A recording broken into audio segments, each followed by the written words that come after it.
Oh. God fucking damn it. Oh. Ah.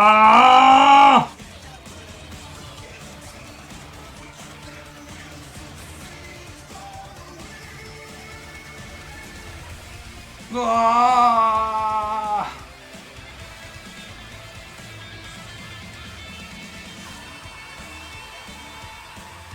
Ah.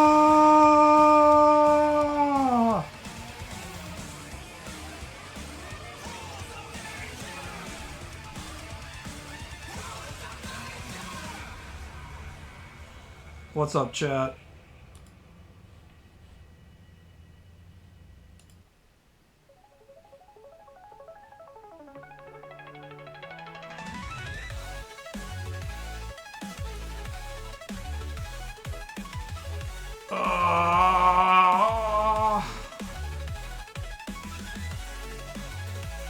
This is all your fault.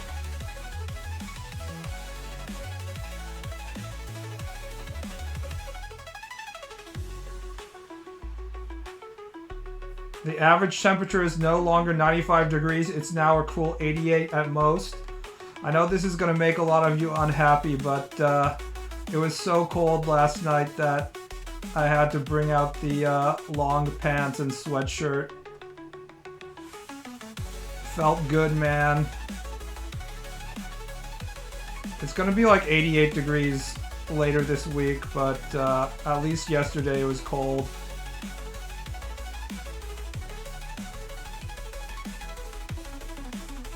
I'm ready for it to be cold again.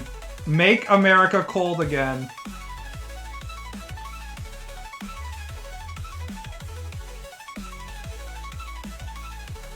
Holy shit, this music is super hyperactive.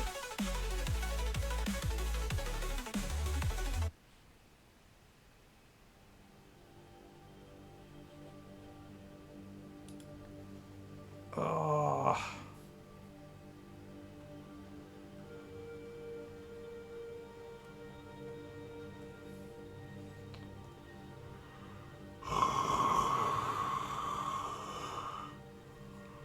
Oh.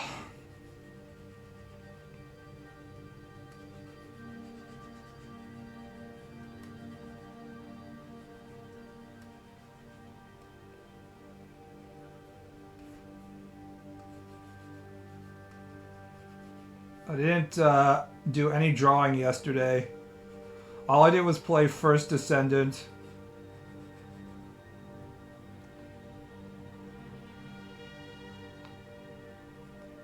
The First Descendant is an awful fucking name for a video game, by the way. It probably sounds better in Korean or something. A break is okay, I guess. Sometimes you just start gaming. That's why I said, Togashi Sensei, give me power. The power to ignore deadlines and give a huge middle finger to my fans and not publish anything for years and years. And then publish something on Twitter and just post like half a page on Twitter and have all my fans be like, oh my god! He's working! He's doing something! Or Fat Ass and Titty Shooter. Yeah, they should have called it Fat Ass and Titty Shooter. Some of the asses aren't very fat, but they're fat enough. They should have called it the First Ascendant instead of Descendant. And have the AS in Ascendant be like ass. You can take that idea to the bank, Nexon.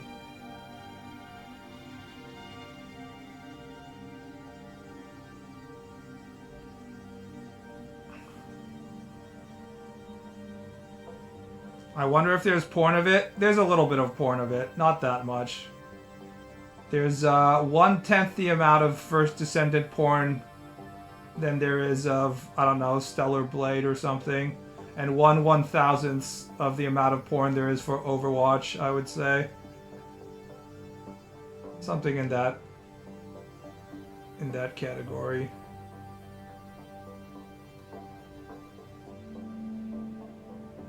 Dear Ball Buddy, how do you deal with the lack of will to draw when you should be drawing? I feel like I'm always trying to distract myself. Sincerely, a fan. I'm sort of coping with the fact that I probably can't have second screen content on while I draw, which means I actually have to be fucking focusing while I'm drawing. Not when I'm doing this kind of stuff where I'm just adding grays and shit and finishing, but when I actually do the line work, I have to turn off the second screen content. Unfortunately, I think that's the truth, which is fucking sucks.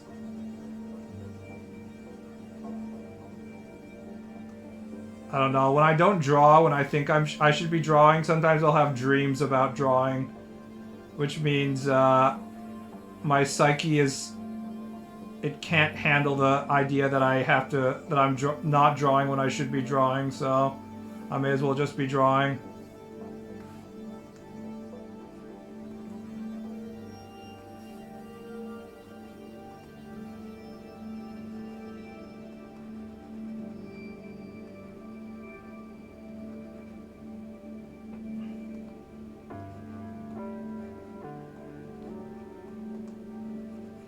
It's like if I was having dreams every night of all the people I killed, except instead of the people I killed, it's all the drawings I didn't draw.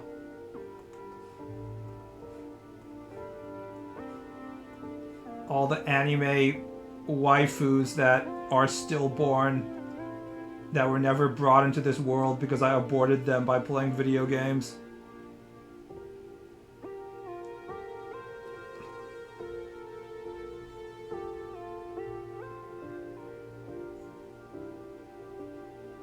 It outsold Concord on the Bunny Girl alone. I mean, it's free to play, so we don't know how much money it's making, but considering how many people I see in the hub that have premium skins so that they can look at an extra degree of tits and ass, I'd say it's made, at least $30 million, $50 million, who knows already. Each one of those premium skins you see is like 20 bucks, so... And the people who are willing to spend money on that shit are probably spending money on other stuff as well.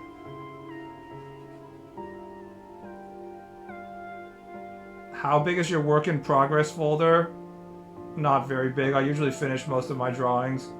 I'm not one of those people who is just like, no, I don't like this, it's not perfect, I'm never gonna post it.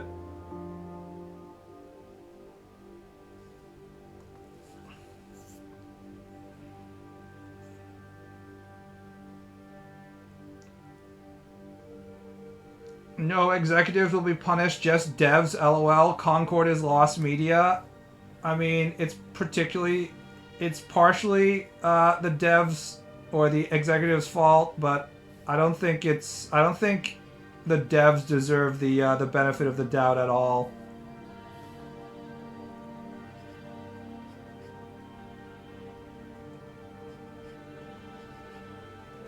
I think they went down that path and dug their own grave quite happily.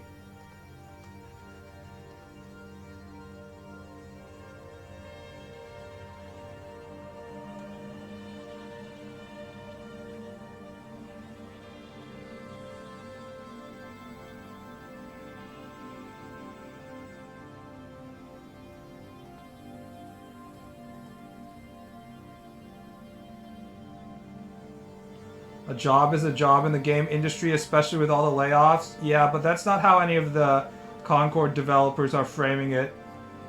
If Concord developers were actively on Twitter being like, LMAO, you guys think you're dunking on us because you didn't buy this shitty game and it got cancelled. Here's a screenshot of my fucking bank account. I was getting paid a 6-figure salary for 8 years for absolute vaporware. How does that make you feel working a real job? LMAO. If they were doing it like that, I would be like, holy shit, based. But instead they're like the right-wing chuds or boycotting our game or something like that, so... Concord devs fuck Sony. Sony fuck themselves, they're too fucking stupid. Pretty much every massive media corporation in the past, I don't know, 10 years or so has consistently made poor choices with their budgets. Especially when it comes to DEI stuff, but even if it's not DEI stuff. If it's not blatantly DEI shit losing money, it's just like we need to make whatever Marvel is making right now. And then they fail that way as well.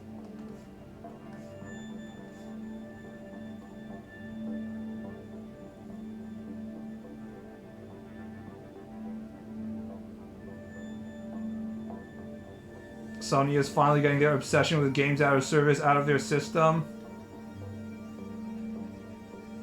I don't know, man.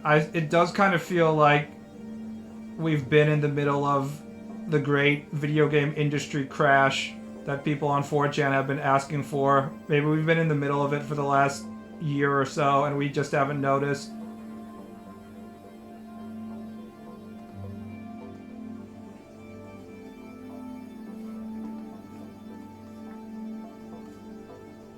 I mean, I can't think of a game that says more video game crash than Concord, so...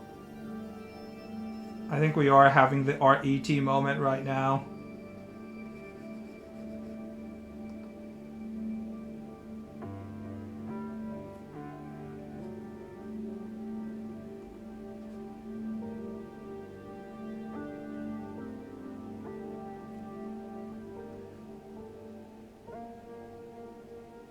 It's not a crash until companies start begging us to play their games.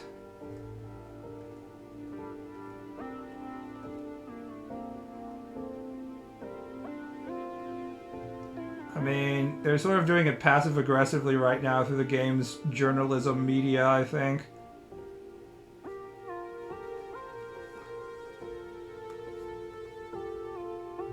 I think it's a crash when developers just start dying left and right. Concord and the canceled Last of Us multiplayer game. Have you guys been following Dustborn? Dustborn got a lot of traction on 4chan, but I don't think anybody knows about it outside of 4chan. It's kind of like the ultimate DEI woke video game experience, to the point that I kind of wonder if it was created as a false flag event by far-right gamers to... It seems like a parody.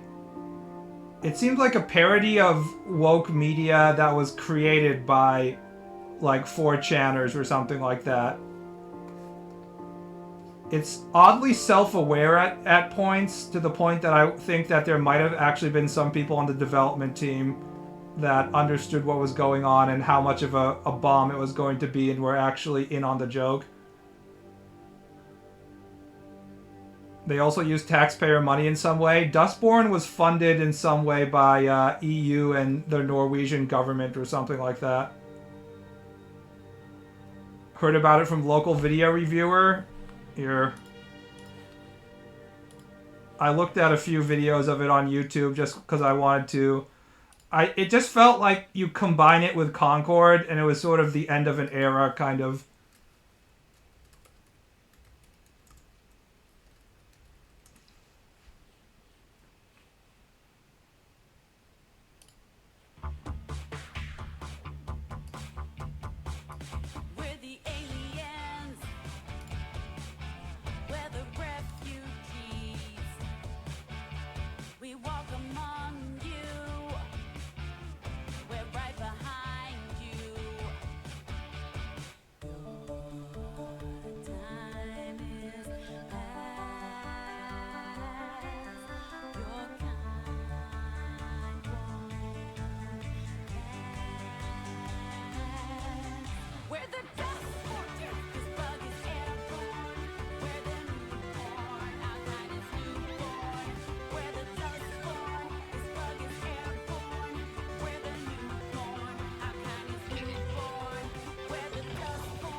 that was different.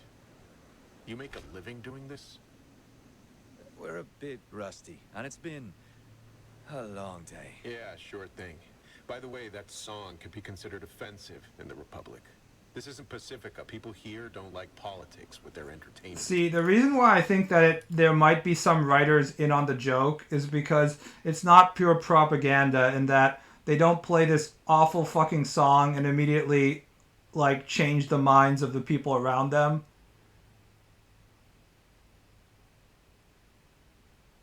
So it does sort of make me wonder if some of the people developing the game were just getting a paycheck and were like, this is fucking awful and it's gonna bomb, but I don't care because I'm getting paid. We are the new porn. Thanks, I hate it. I also, more than that, I hate the fact that they rhymed newborn with newborn. Anybody who is doing a poem or a song and you rhyme the one word with the same word one after the other, please just, like, never do that again and just break your pen and never write anything ever again. It's awful. Watch the Fair Game trailer. What, is this a game I don't know about? So that was a EU and Norwegian government funded video game that bombed extremely hard. Fair Games with money sign? I haven't heard about this. No one has been talking about it on 4chan, I guess.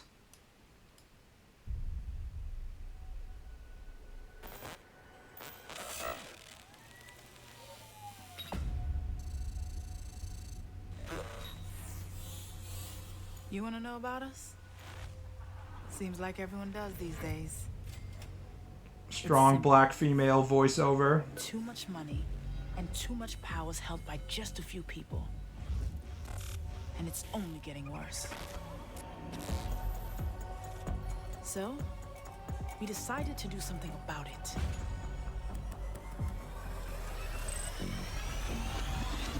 Let's go. Zoomer haircut. Other Zoomer haircut. Drink and drive to work 9 to 5s when I was in high school.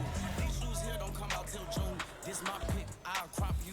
Married to the game, said my I do's. Got a window seat like Erica Badu. Trap rap. I don't know what you would call this type of rap, but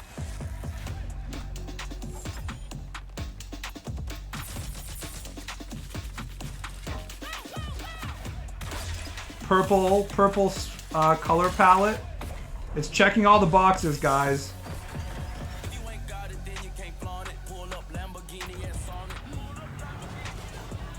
More purple smoke. Monkey masks.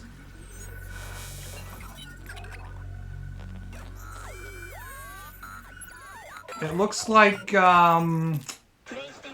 Watch Dogs sequel, except well, not except. It looks like the sequel of the Watch Dogs, the Britain one.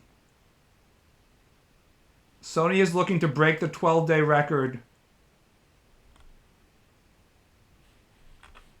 We combined this with Concord, Dustborn, Hyenas, which failed to come out entirely because Sony was just like, thing is dead on arrival. We're going to scrap it and use it as a tax write-off.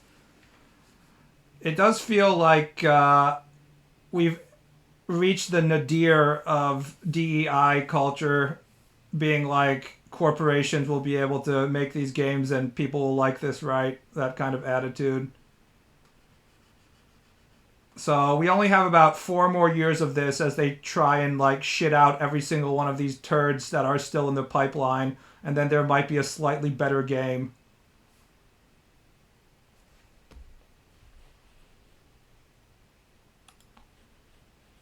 What the fuck is Hyenas? Hyenas was a very similar flavored game as that game that was not even released because it was too fucking cringe, that's why.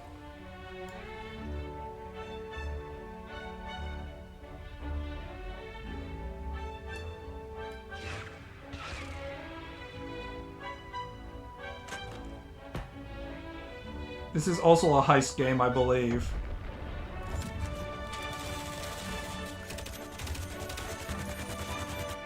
Honestly, out of all these video games that were released, Hyenas actually was the one that seemed most interesting, at least in some of the ideas. It does have the characteristic character designs that nobody wants to fucking play.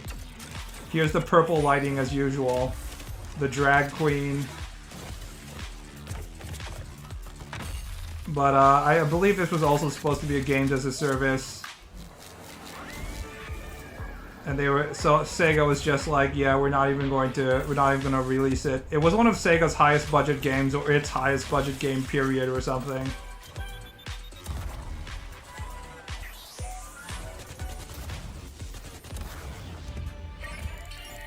The entire game looks like it's taking place in one of those 90s arcades, like a Chuck E. Cheese ripoff.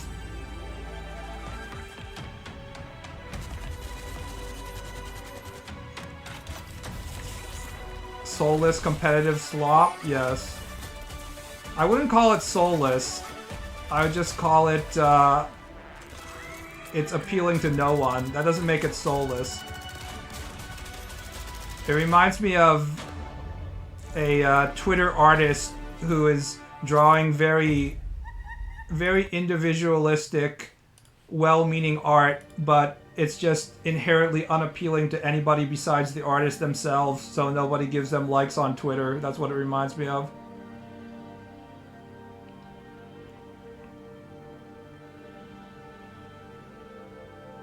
This is literally the finals ripoff. I think it would have come out before the finals if they had just released on schedule, though. I think it was definitely happening on the same timeline.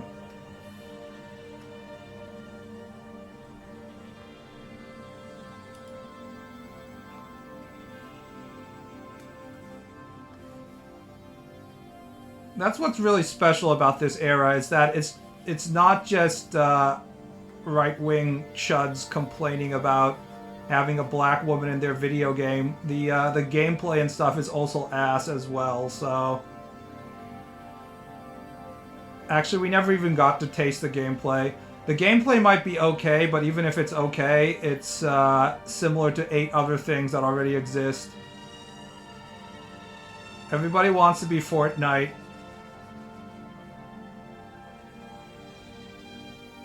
How did all these companies decide to make the same goy slop across multiple companies? I can tell you exactly how they decided to make the same goy slop across all the companies. They did it by looking at the money returns of Fortnite or one of these successful games as a service games and being like, I want that.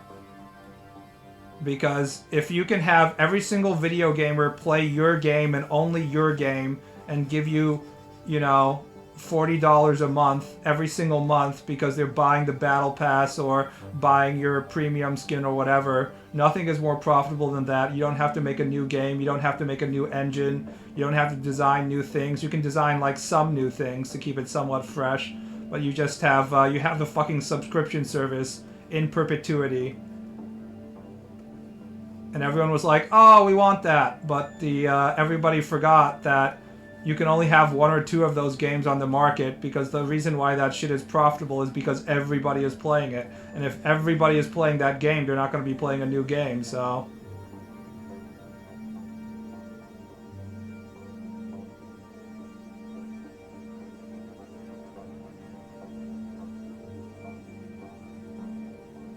They could have just made badass, sexy, cool characters that are also black or Asian. They keep making them ugly for no reason besides drama. No, they keep on making them ugly for a very specific reason, being that we have a strong political element in the left-wing culture nowadays that thinks that attractive people, most specifically, I shouldn't say attractive people, attractive women are offensive to unattractive people. That there is value in being ugly, but we're not allowed to say that someone is ugly, or we have to say that they're, you know, beautiful or unique or different in their own way or some shit like that. And people started drinking their own Kool-Aid too hard. and forgot that people like looking at attractive people.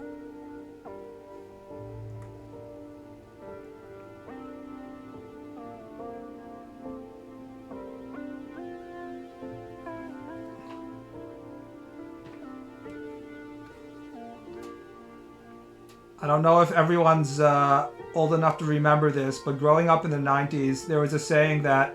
It wasn't even a saying, it was the reality. The reality was that when you would look at a magazine, do you remember those? There were these pamphlets made out of paper. There were these things called magazines. And you would go to the grocery store aisle, the checkout aisle, and you would look at a magazine, and there would be an image of a woman on it, and it would say... Cosmo September issue. Janis Joplin tells all. 5,000 ways to give your boyfriend the best orgasm ever. And there would be an image of a woman wearing a sports bra showing off her extremely flat abs. This was a magazine for women. It would have an attractive woman on the cover. There was a saying that the reason why there's always females on every single magazine cover is because men want to look at attractive women and women want to look at attractive women. And this was the way it was my entire youth growing up, is that magazine covers always had attractive women on them.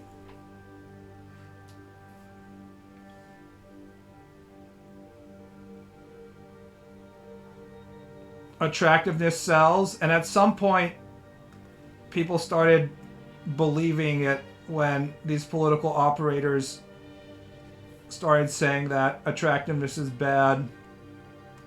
You know, at the bottom of the whole pile of worms, there is probably a good sentiment motive behind the whole woke video game horrible character design shit, which is that if you're ugly, it feels bad that you're ugly, and we shouldn't be mean to ugly people just because they were born being ugly. However, they learned the wrong lesson from it, which is when ugly people say, I want to see representation of myself, you should not believe them. Nobody actually wants to look at ugly people.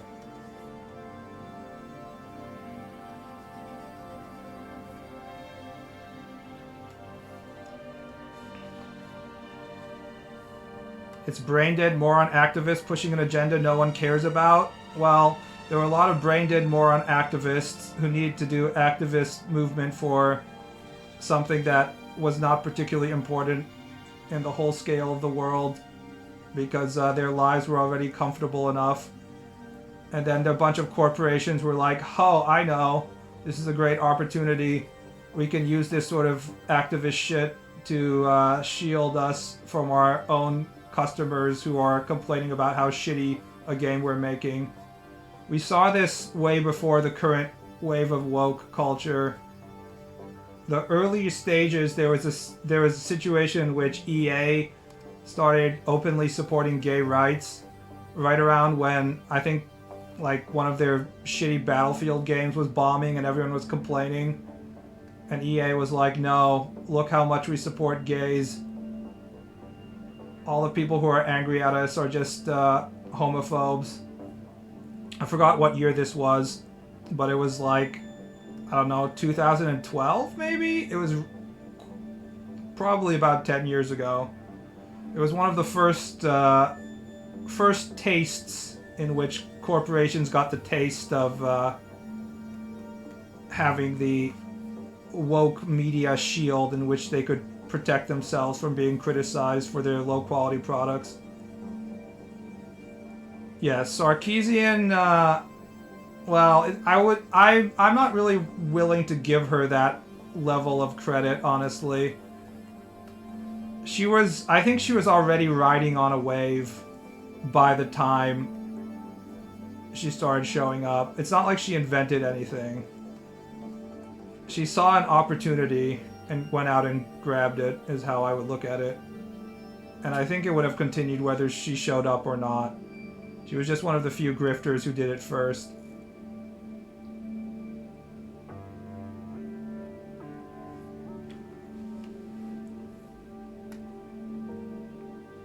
It happened on many, many levels. It wasn't just one individual person doing it. Do you blame Occupy Wall Street on woke becoming a thing just for companies to distract? I mean, I've seen 4chan post that theory a lot. I don't know how conscious Capital is in terms of pushing this stuff to protect themselves. They might be or they might not be. I think it's also just as likely that the people at BlackRock and stuff kind of had a we've achieved all of our monetary goals in life moment, so now we want to be on the right side of history moment, and they decided that they were going to do that by pushing behavior changing agendas and stuff like that. So it was a crisis of conscience. That's also a possibility. It might be both. I don't think people, even smart, nefarious people like hedge fund managers, are well planned enough to be like, we're going to create this whole left versus right cultural conflict just to distract people from capitalism, anti-capitalist movements and stuff like that. That seems too well planned out. I think it just happened more naturally.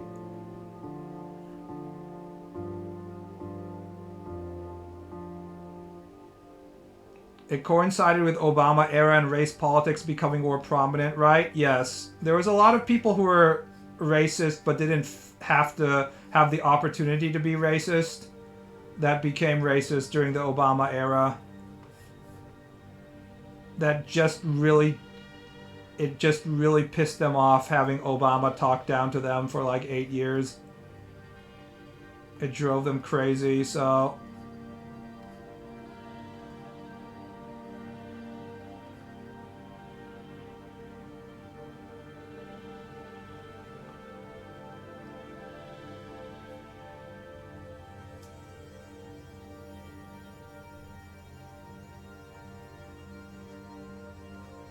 That's part of the problems that we have with the upcoming election. I'm saying that this current era of video games seems like it's almost over, but I'm worried that if Trump wins, we're going to have a second wave of wokeness resistance that will affect video game politics again. So we'll have like another 6 more years of shitty left-wing video game propaganda if Trump wins. The blowback from all these Californians who are just losing their mind over second Trump term will be extremely ugly if that happens.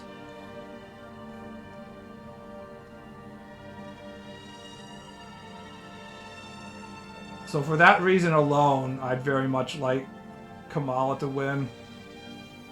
I can't fucking take this kind of giga wokeness anymore. Isn't going to happen regardless. If Kamala Harris wins, there's a possibility that the left will reconfigure toward the center. I'm not saying for sure, but Kamala Harris herself is already being like, I'm okay with the border wall and shit like that. So you can kind of feel her repositioning the Overton window toward the middle again.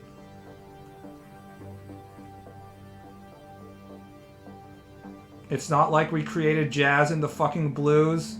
By we, you mean us white people, right? White people most definitely created jazz and the blues. We also created rock and roll and rap. I know because I'm a huge fan of the Beastie Boys.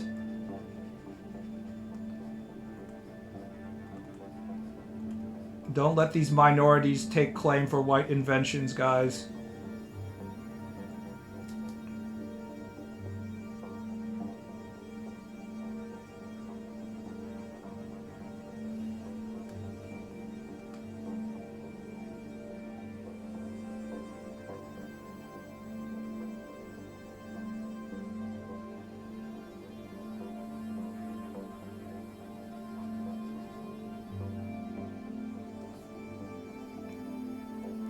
Trump era social media was fucking insane. Basically, America is just grievance politics land, so whichever side has the most visible enemy in public at the time, the other side fucking is losing their shit on Twitter.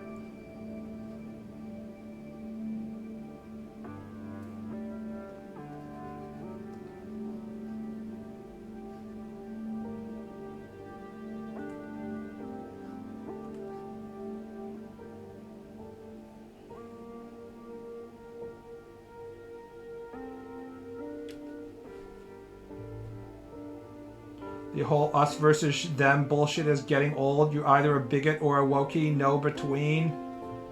Time to leave Twitter, to be honest. As many people are choosing to do. I'm gonna have to find a different place to post my shit.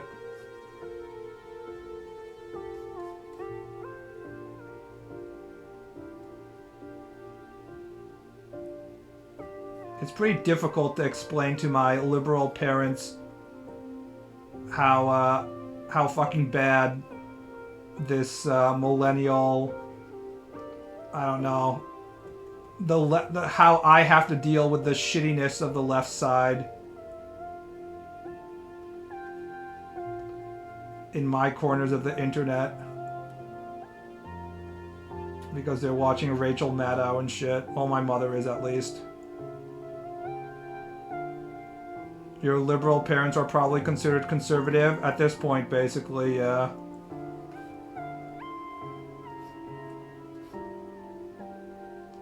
Reminder that Obama was against gay marriage when he first came into office. Just to give you an idea of how far left the left policy has shifted. Not even the most craziest right-wing politician in Congress would ever be like, we have to get rid of gay marriage at this point. And Obama, when he first came into office, was like, I don't know about this gay marriage thing. I have to study it. I'm not sure it's a good idea.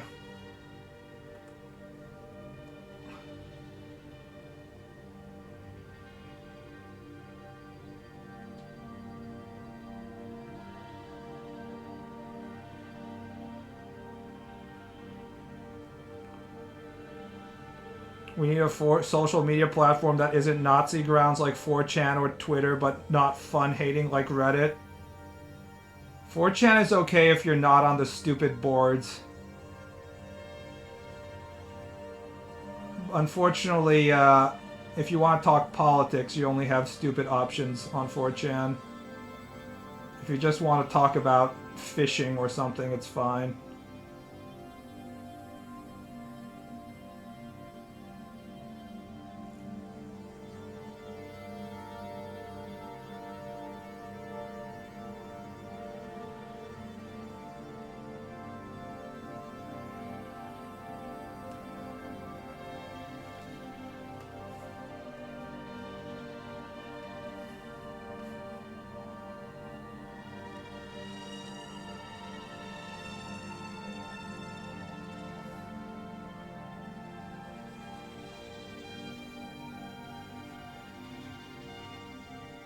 Oh, there's also Dragon Age. I forgot the subtitle. Veilguard coming out soon. I feel like that's the last one of the games coming down the pipeline. Where it's like, yeah, that's the end of BioWare probably. Shocking that they weren't already canceled or put out of business after the combination of Dragon Age Inquisition, Anthem, and I guess Mass Effect Andromeda did put the development studio that made Andromeda out of business, though. BioWare is not completely dead, but it's basically on its way out. If the next Dragon Age game is a flop, and it probably will be, they're probably donezo, because it is EA.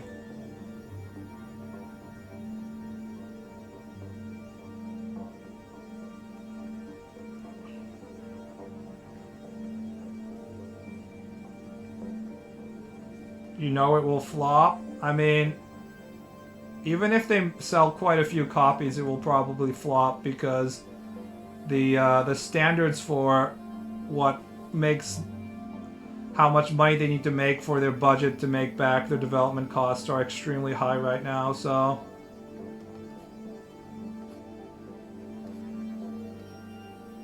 If you watch the trailers of Dragon Age Veilguard or whatever, it has the same issue where you don't want to hang out with any of the characters that they're presenting. As in they're all, you know, it looks like a diversity poster or something. It has the same stink as all these other failed games have.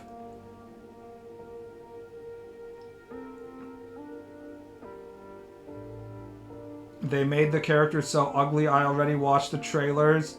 There's one elf that looks like a 70-year-old Asian woman. Her tits are so low down on her chest. They look like they're sagging to the floor. I was just like, what the fuck? Who is this supposed to appeal to? And the answer, as usual, is no one. It's supposed to appeal to no one.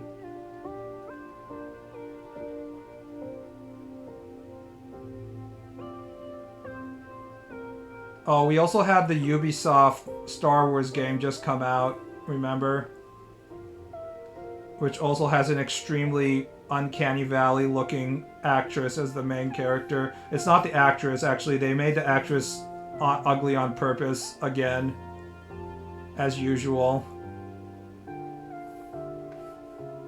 She looks extremely freaky. They fucked around with the balance of her eyes and the spacing between her eyes and the size of her eyeballs versus the whites of her eyes, so that she looks like some weird Uncanny Valley alien monster. It's extremely disconcerting.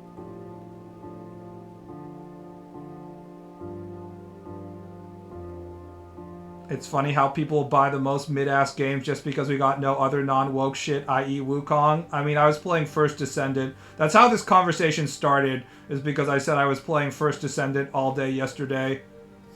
Korean ass shooter, Destiny. Honestly, I think it has better gameplay than Destiny. I've gotten to the real hardcore grinding portion of the game, so I'm probably going to stop playing because I never really liked grinding that much, but... it was fun looking at tits and ass for a while. It reminded me of the good old days when every video game had tits and ass available. When we took those tits and ass for granted.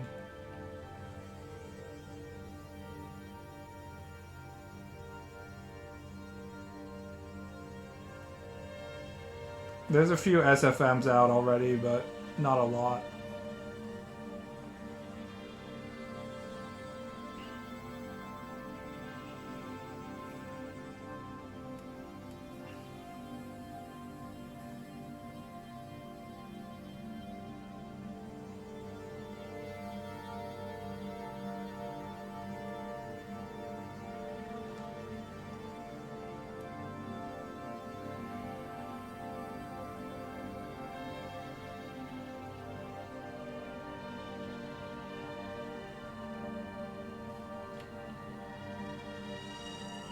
First Descendant also looks mid as fuck, and I don't get why people compare it to Warframe, because it's a third-person shooter where the entire gameplay is grinding the same shit a million times so you can complete your super powerful build. I played a little bit of Warframe, and I think First Descendant is a way better game than Warframe. I don't understand how people are willing to grind Warframe for 10 million hours. For me, Warframe is the true example of a free-to-play 7 out of 10 game that for some reason people decide to grind their entire life. I played like about an hour and a half or 2 hours of it, and just like the way the environments are set up and the quality of the production and stuff like that, that alone was enough to make me be like, yo, I don't want to play this shit.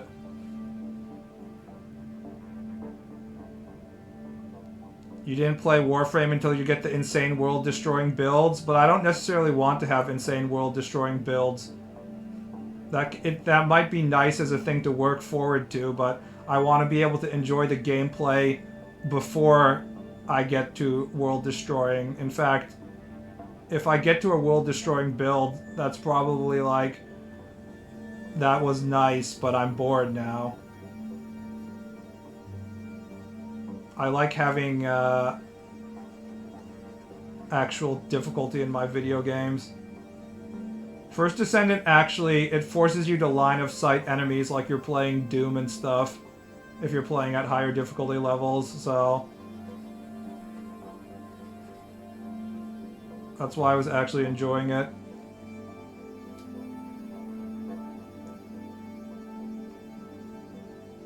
They changed a lot since you last played, probably. I doubt it. The budget was immediately noticeable, so...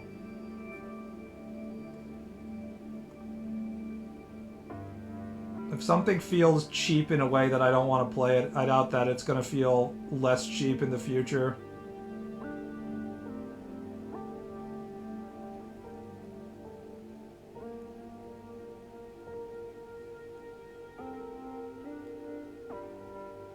Larian and FromSoft can't do all the heavy lifting. Well, the truth is people just won't spend their money if there's nothing to spend it on. There isn't an alternative. It's not like everybody has a fucking gaming budget and they have to spend their $100 every month on new video games. People just won't buy new video games. That's all that's gonna happen. That's what you're seeing right now.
Anyways, I don't think First Descendant is really Warframe. I think it's much more like Destiny.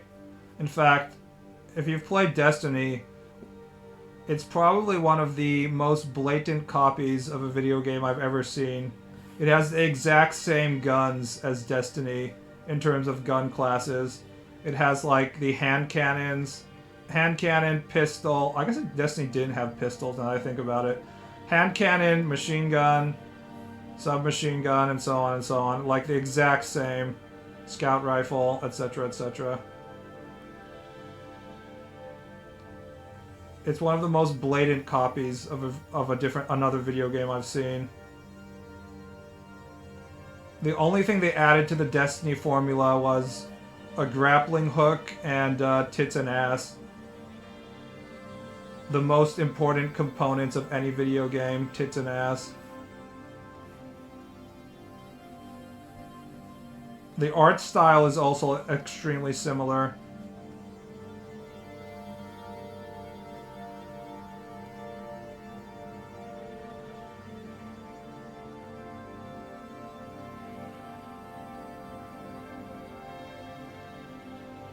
Destiny 2014, but with Korean ass, it's a big improvement. I haven't played recent Destiny, that is true. I don't know how bad it's gotten. I didn't enjoy Destiny since it had 2 on the end of it. I liked Destiny 1, and I didn't like Destiny 2 very much. I didn't like the changes they made to Destiny 2. It felt like they were just making changes just because they had to release a new game. And none of the changes felt particularly good in terms of gameplay. Also, not having PvP is a huge help.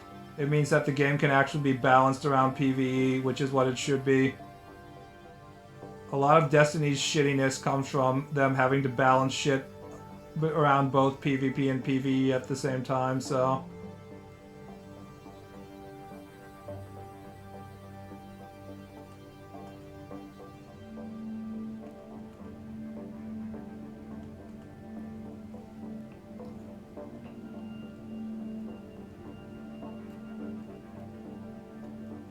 How are you? I'm trying to draw and finish this. And it's taking forever. So I'm like, fuck my life, how does this take so much time? And it's not, there's nothing to be finished because it's fucking chapter 2 out of like 500 or whatever, so... I'm exaggerating, I'm not gonna do 500 chapters, but... This is only the beginning.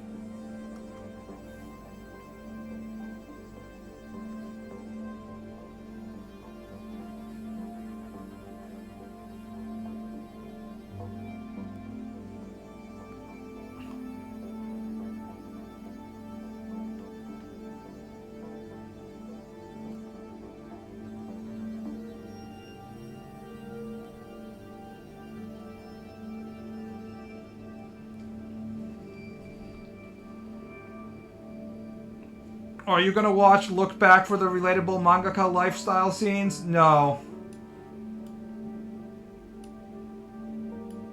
I'm not.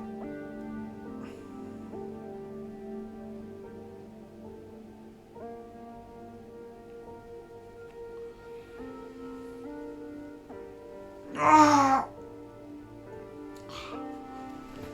Look Back is just another one of the same genre of K-On! Or a million other things where it's like, see this thing that's prevalent among socially awkward men, whether it's mahjong, pachinko, alcoholism, drawing manga, being in a band, etc., etc. What if we made these characters into cute girls?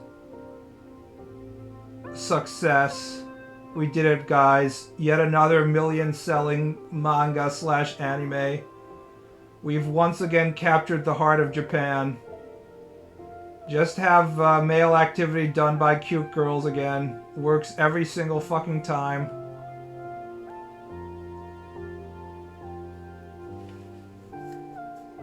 For once, can we just have this this activity actually done by the demographic, the male demographic by which it's done by?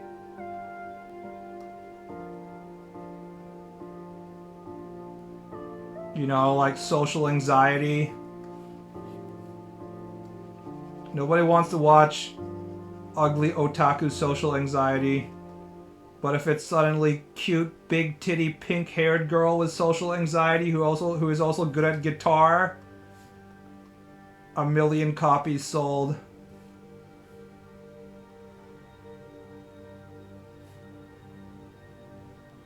Didn't you say no one wants to look at ugly men? This is true. It's just so dishonest, you know?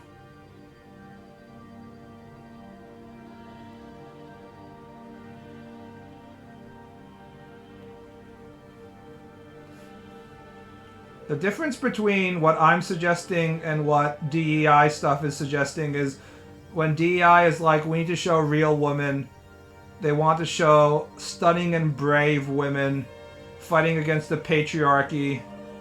You know, they have fat, ugly, overweight women who are like, we did it, girls. We defeated the patriarchy, etc., etc. They just want to show ugly women in a positive light. What I'm talking about is realism. So I'm saying if there's a story about hikikomori mangaka, he's probably going to be an unattractive guy. There's also plenty of hikikomori female, unattractive female mangaka as well, but... I'm just saying nobody wants to watch Bocchi the Rock if it's about, you know, a pathetic hikikomori guitar otaku.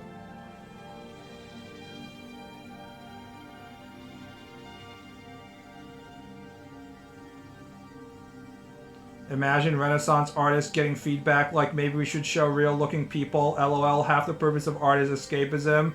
Also, half of their jobs are just like rich aristocrats being like, paint me, except paint me as like a Greek god or something like that, so...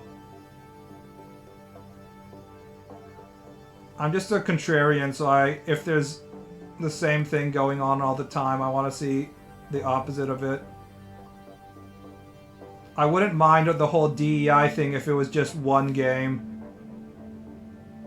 If every game we had was Korean titty shooter and then there was one Dustborn, I'd be like, oh cool, this is new. The problem is that they're all DEI, so...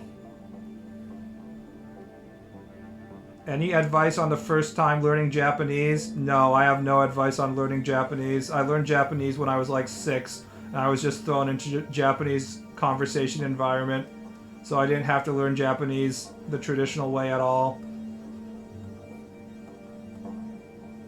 I'm not qualified to give you any kind of advice on learning Japanese.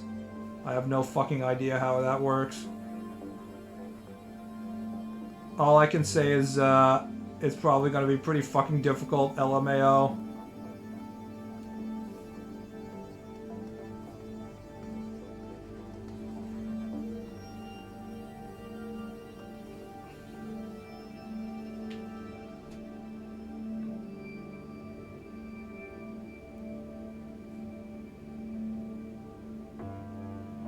This DEI shit is gonna get worse, I promise you. I don't think it will. It could get a little bit worse, but Concord is literally the worst character designs I've ever seen in any kind of media, movie, video game, anything. They go beyond DEI and they just go to like the core issue of aesthetics. I don't think you could create worse character designs than Concord even if you tried, so I don't think it's possible to get worse.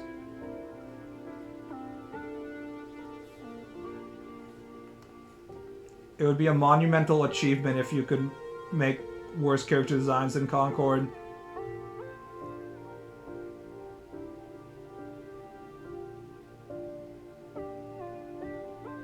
The American games industry is really diverse, so it's kind of tough to have group convos about women characters being hot without being an HR violation. If you can't even have the conversation that we need this character to be more attractive without being an HR violation, then that company shouldn't exist. That means they're completely unqualified to make video games at this point.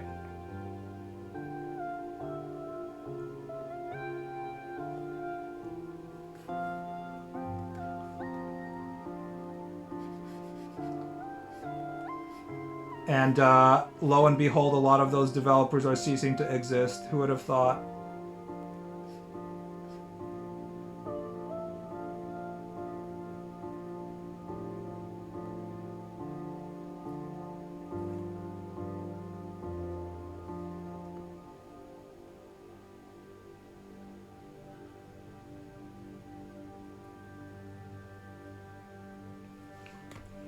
If I had $1 million, you know what I would do? Not $1 million, it'd be more like $30 million. I would, what's her name?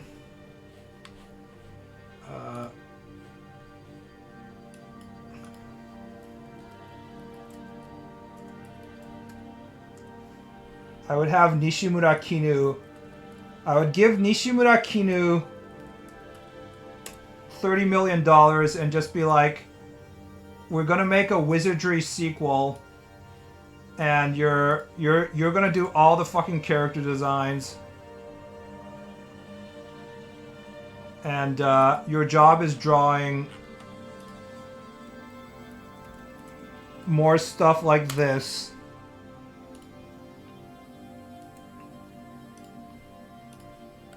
I'd take one of the images that she drew and be like, Nishimura Kinu, give me more of this now.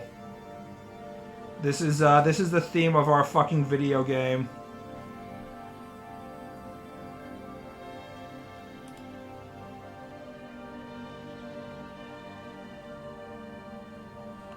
Have you seen the pictures that Nishimura Kinu drew of wizardry?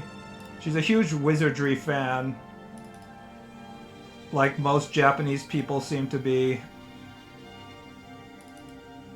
Where was it? Do I have it?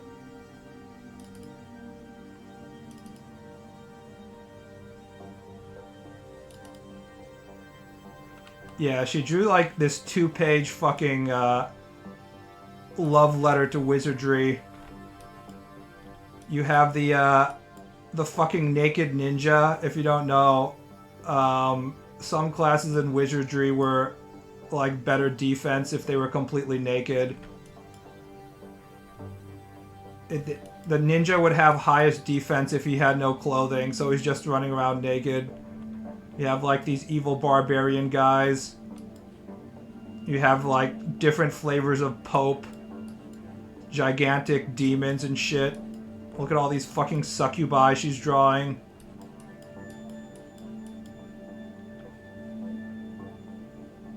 People getting stuck in walls over here.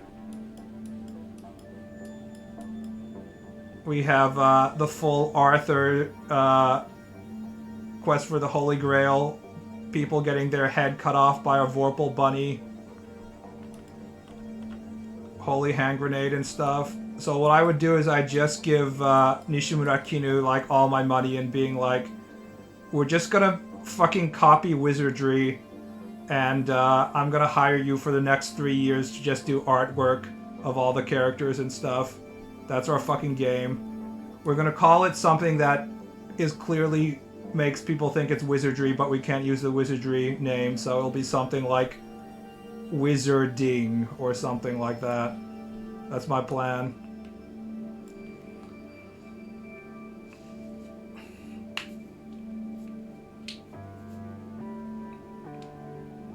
Sorcery? Yeah, close enough. I think there's a sorcery game though already. You sure you don't need 8 years like Concord LMAO? People who are actually talented can they can fucking draw fast enough that it isn't gonna take 8 years. Oh, by the way, Concord, look at this. I found this. So the Concord lead character designer is on Twitter. He even has the Concord. He has 20,000 followers. Coming back for 2 things: hype for Concord and love for my fellow game devs. Mute and block anything that is remotely toxic and doesn't relate to one. So if you go way down to the bottom of his timeline, you get to see images like this. This is the lead character designer drawing his amazing art of, I guess, Dune. This is the kind of people we're talking about when they talk about 8 years of development and like $100 million in budget. You're giving these people your money. There's a reason why it took 8 fucking years.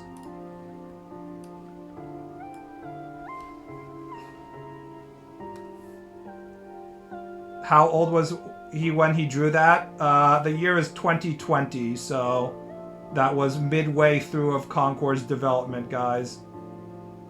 And it wasn't an old drawing of when he was a teenager, because he was doing it for fucking Inktober. So yeah, the guy cannot draw. Does that make him completely unqualified to do character designs? I wouldn't say so, but the end result sort of speaks for itself now, doesn't it?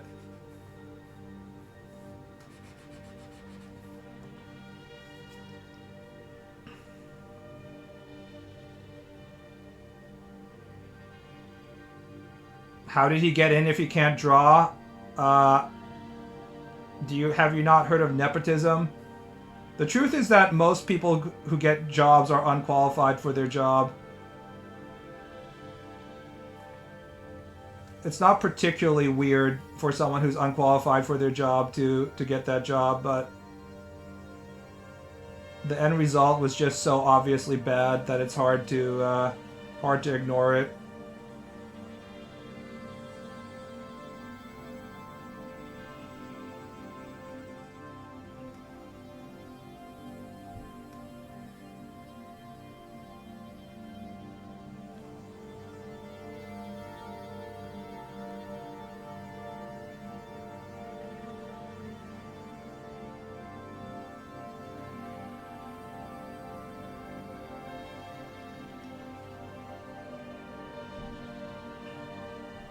Hard to say when you have just one sketch, though. LMAO. He has a bunch of sketches. They're all just as bad. I only saved one because I didn't even feel like, you know, recording everything. I think his Twitter is still up. You can go and check it out if you want it. Check it out yourself. Don't believe me. It's still there. I don't think he's off Twitter, so... He has a bunch of drawings. You have to scroll way down. He also has like a metal band, which is another thing that people who are not particularly talented at music have. It's about as good as you would think it is.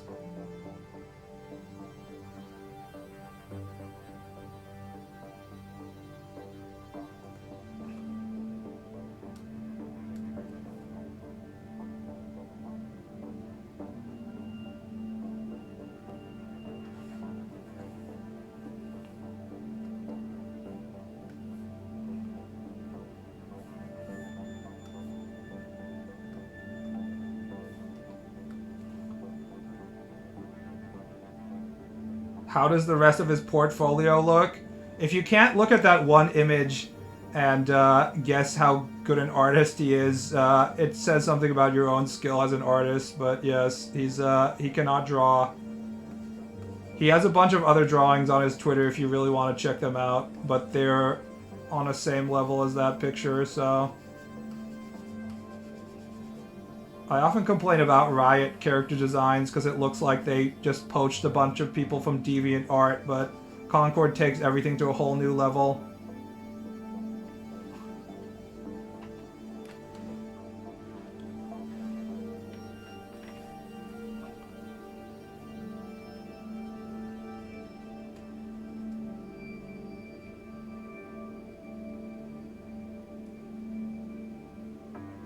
Bro who hires these flipping morons who waste a full team and millions of dollars. I can't get over it. We have to take a step back and realize this is kind of a once-in-a-lifetime, though. This didn't happen very often, and I don't think it'll happen very often in the future. This hasn't been... We aren't at the point where Concord is a pattern yet. I think Concord will be held up as a gleaming achievement of failure with other Hollywood failures such as Ishtar or Hook or something like that.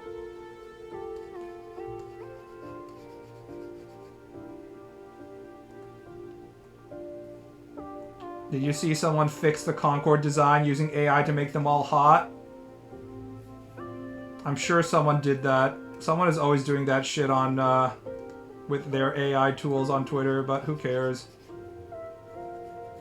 It might be the biggest AAA flop in history. It might be the biggest financial failure of any kind of creative project like movies and stuff in history, honestly.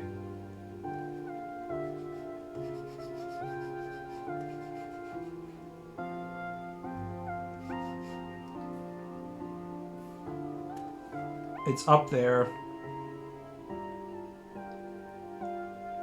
I think it's a small trend right now. Did any of you guys watch Citadel on Amazon Prime?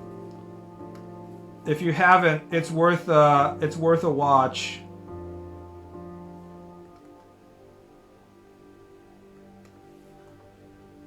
It didn't fail because of DEI, but it definitely has DEI components in it. In the first, I think it was first 1 or 2 episodes, there's a scene where they're introducing the new members of this spy team, and they're like, "Hi." And it's a female, I can't remember what her job was. It was definitely some sort of job like mechanic or something like that. And she's like, "I'm the provisions officer, and this is my wife," and it's a black woman. So within the first episode, they made sure to check the DEI box of having a black female lesbian relationship, which I assume they have a point-based system and it gives you the most DEI points. And then those characters never appear again, at least in the next 3 episodes. They just like show up and she's like, "Hi, this is my black lesbian wife," and it's like, okay. And how does this relate to the plot? And they just don't have any other lines. I'm like, holy shit. Anyways, this was Amazon Prime's attempt to have like a James Bond style international spy thriller franchise. And the funny thing is, throughout it, they have all these scenes where they're like, I'm a spy, but I'm not like James Bond. Not a fictional spy like James Bond, a real spy. So they actually name drop their competition, except it ended up being a massive flop that cost Amazon like $300 million or something like that, and got canceled after one season. And the length of the episodes got shortened too.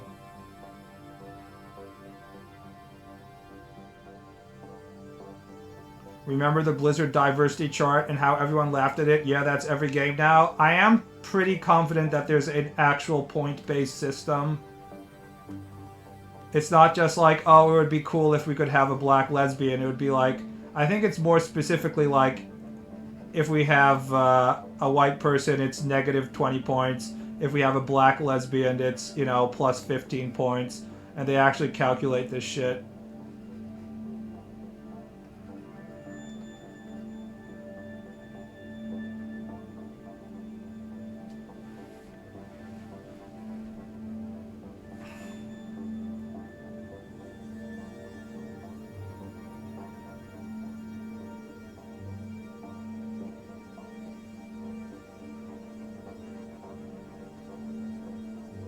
They're never hot lesbians, though? Yeah, no. That's not what this is for. No male gaze allowed, guys.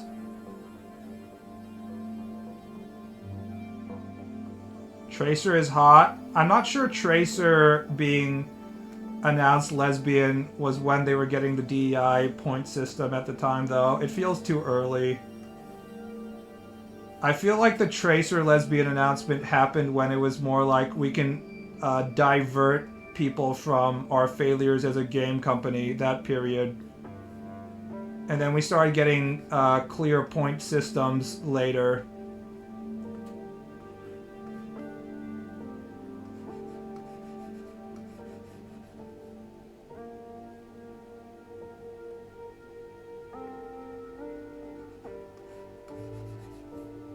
It's kind of bizarre to me how good Overwatch porn actually is.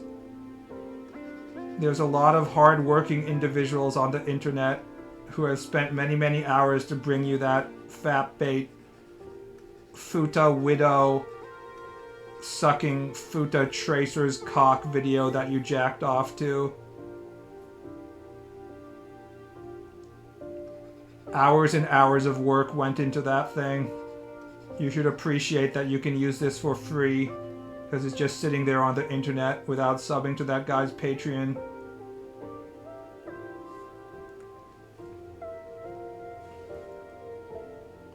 Overwatch porn is top tier, let's be real. I don't know, I feel a lot of it is kind of plasticky. I'm not as huge a fan of Overwatch porn as some people are. I think it's okay. It could be better. I have high standards, I guess. You guys wouldn't understand.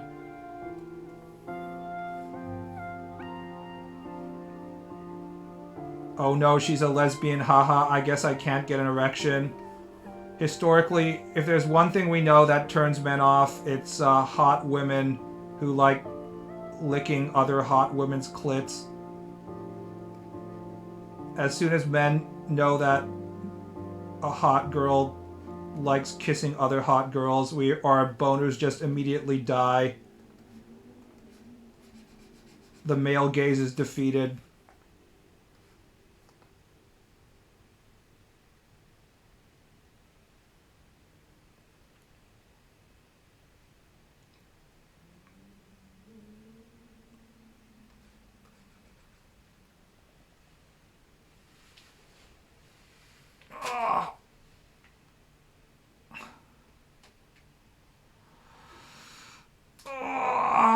Did the music just end? The thinking man's fetish is dominating the strong bitch woman or butch woman. I was stretching. I like believing in the power of the cock. That the penis isn't just some sort of tube full of blood, but instead it's some sort of magical organ that can change the sexual preferences of women just by simply sticking it into them. It makes me feel hope for the universe to think that I could have such power over lesbians. Fiction is about bringing our dreams into reality, and if I want to believe that I can correct lesbians into being heterosexual by sticking my penis into them, then that's what I'm going to believe. You must meat spin to hypnotize the ladies. It's kind of difficult if your penis is fully erect. You have to be like half soft if you want to spin your penis. That's a pro tip for any penis spinners out there.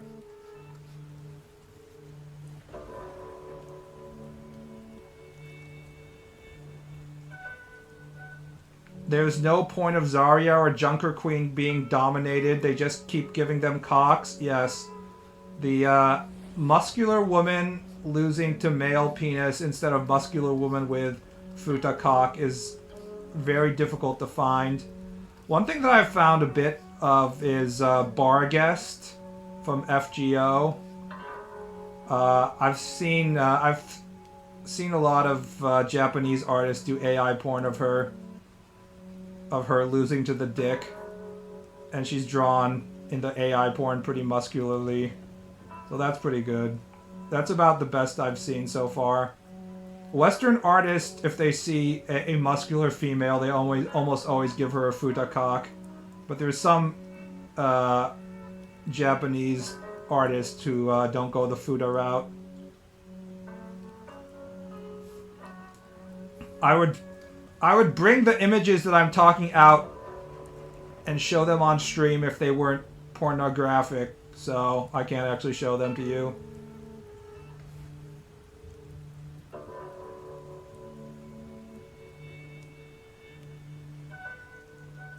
You can break your penis, believe it or not. Yes, unfortunately the male penis is not some invincible sword that can dominate the bodies and psyches of female. It's just a flesh tube that fills up with blood, and it is in fact very vulnerable to all sorts of damage, and you have to treat it cautiously. It is not the hentai power that you think it is.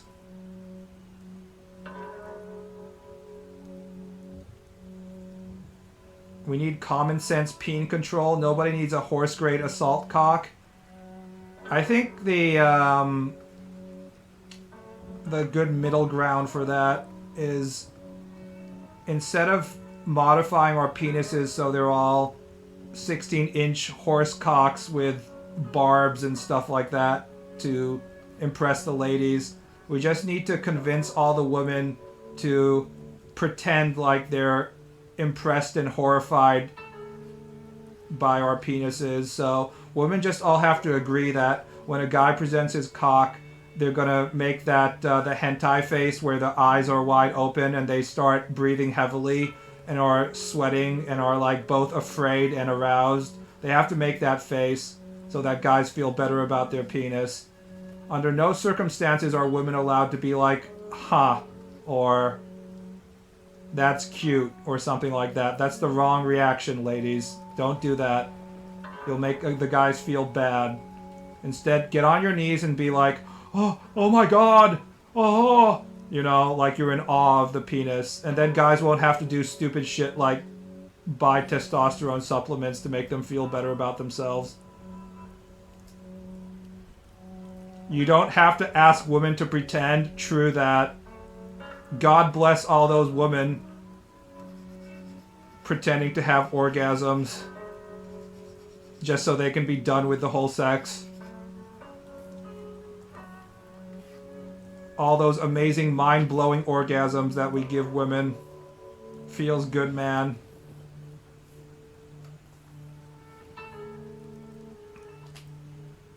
Women do fake being impressed at dicks, I've heard. If they're not impressed, then they might not get the dick at all. Men's psyches are very fragile and can be easily damaged. Even a slight chuckle at your penis size might end your night early, ladies. You have to pretend that the penis is impressive. LTG says he fakes it when the sloppy toppy is ass, as expected from a gentleman such as LTG. The man understands what is proper etiquette when getting sloppy toppy.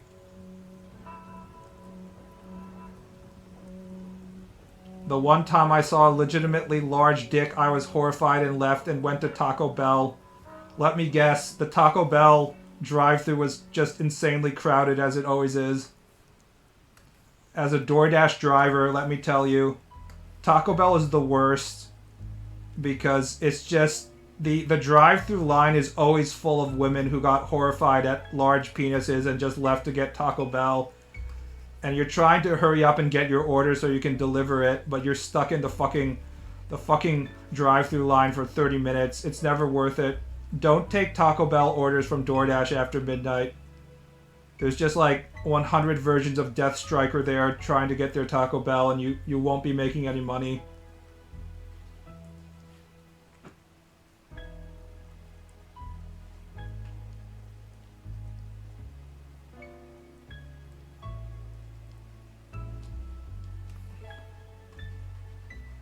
There just needs to be more fast food places open in the middle of the night. That's the obvious solution to this shit.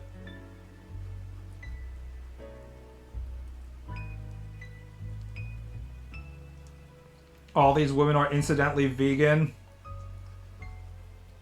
I mean, if you're eating at Taco Bell, you're technically getting meat, but you don't even know if it's actual meat or not.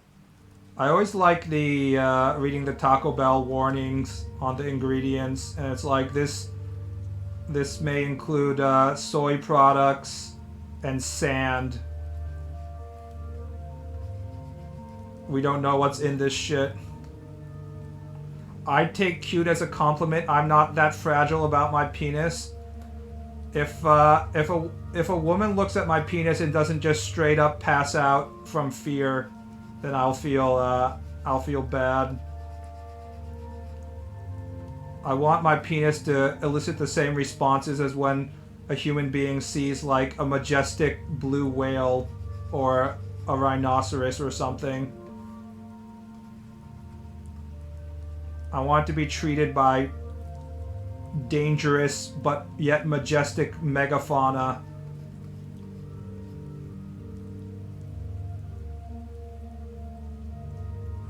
Girls call everything cute. It's the ultimate lady compliment. It's just a lack of vocabulary. It's even worse in Japanese. Everyone's always like, kawaii! Japanese women literally only have 2 words that they use to respond to anything. And those are kawaii and sugoi. With that intonation, they always say it like, sugoi! Sugoi, yeah! It's fucking awful. As much as I'm only attracted to Japanese women, most of them are like giga NPCs. You think American people are NPCs? Japanese NPCs are like 10 times more NPCs than American NPCs.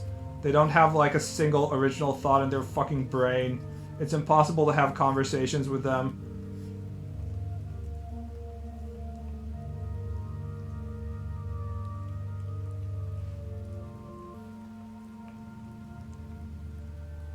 That's what I heard about Japanese from my friend, LOL. Yeah, there's way more room to be a total NPC in Japanese society than there is in America.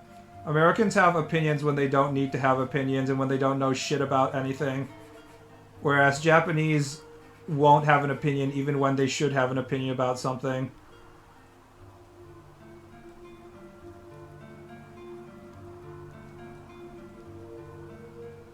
Western women of culture love being called cute and getting picked up by our armpits. I'm sorry, but you're not a 3,000-year-old loli baba. I'm not going to pick you up by your armpits. That's reserved only for the finest of Japanese anime 40-year-old women.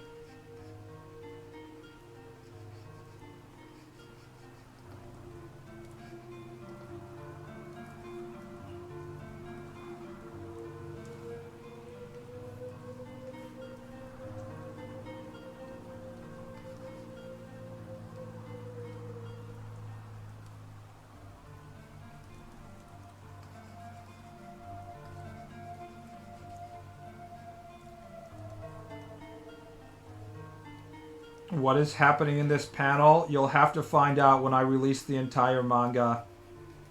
And subscribe to my Patreon.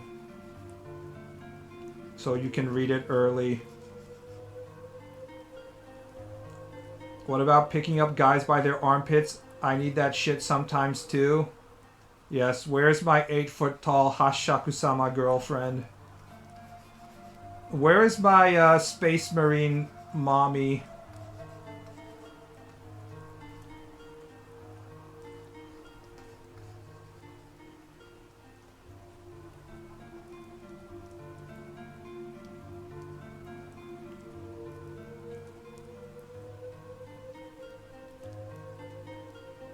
Your hand's gonna stink from that armpit odor. I actually don't have bad pit odor.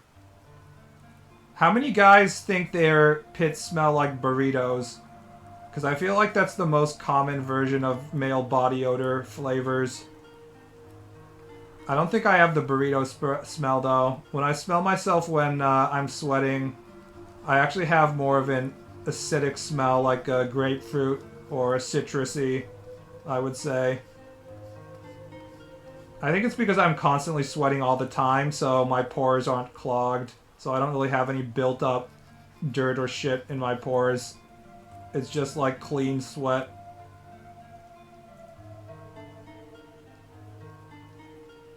Some of you all smell like cooked onions when you stink, not gonna lie.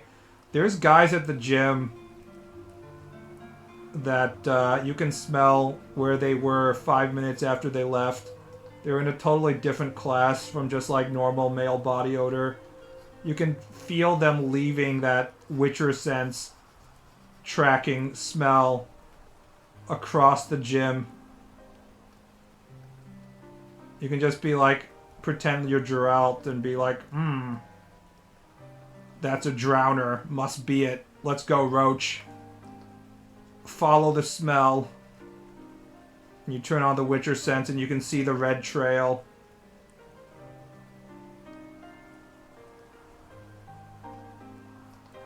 No way you that blessed? Well, I am half Japanese, so I don't... Japanese people don't have very strong body odor.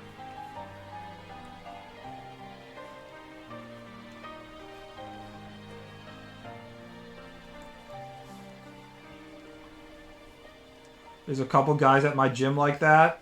Like, I'll go to the area where they were working out 3 minutes after they left and went somewhere else. I'm like, oh my god, the odor's still there. It's just lingering.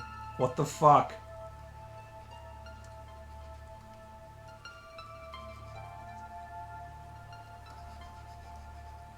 Halitosis? Wait, was halitosis mouth odor? I can't remember what it was.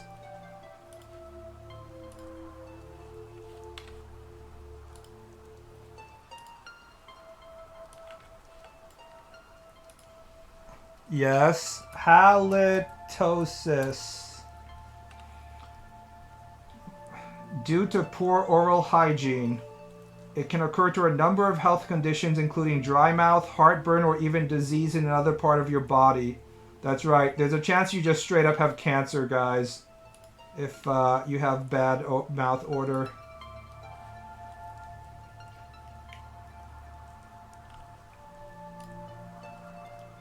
Tooth decay, smoking or tobacco use, gastrointestinal issues, tonsil, throat, or respiratory issues, uncontrolled diabetes, certain medications.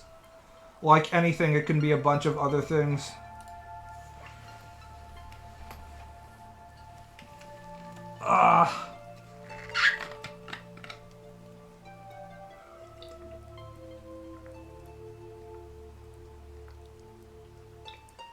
Like the Dragon Ball bacteria guy. I mean, that guy was doing it on purpose. That's his special superpower.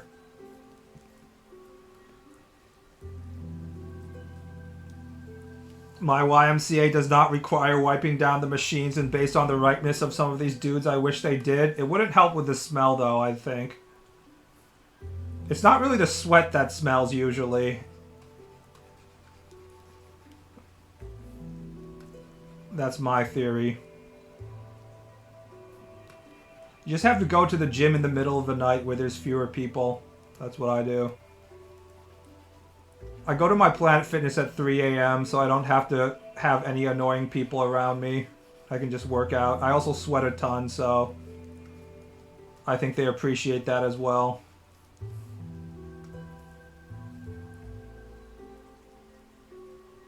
X was banned in Brazil. Where can I see your art outside of Twitter? Go to eHentai.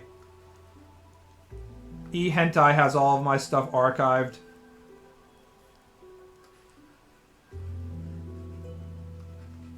I've just been working on this manga the past several months though, so I haven't actually posted anything new.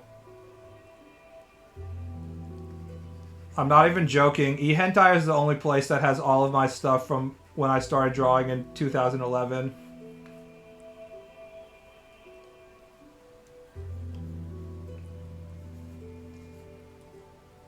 Just pirate my shit, bro. LMAO. Guess what? Twitter doesn't give me any money when you go to Twitter and to look at my shit anyways, so doesn't make any difference. We got a Brazilian homie in chat. They really did get screwed over.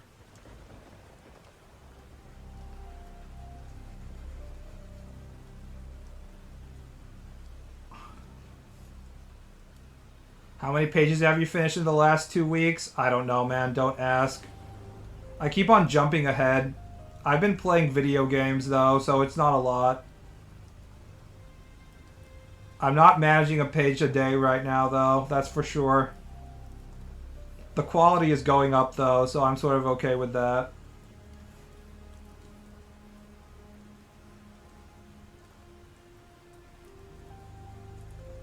I'm sort of finally getting back in the drawing zone. Honestly, it took a while. I was also doing stuff like working on my commission in the past week or so.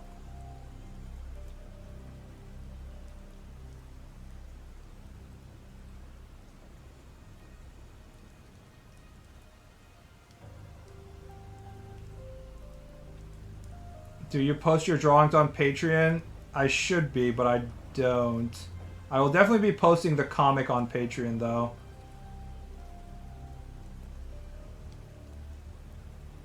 I can guarantee that. Because it's going to get posted on Patreon first. So that the Patreon readers can... They can get a early shot of it. And then it will get posted on Twitter. Might have been Burnout. The video restored your mana. I mean, I just want to play a fucking game, right? I don't know how people work 40-hour weeks. My job is literally staying at home and doing my hobby, and even then I don't want to draw for 40 hours a week or work for 40 hours a week or anything. The 40-hour work week is bullshit. The flow state, is it hard to keep the flow? Yes.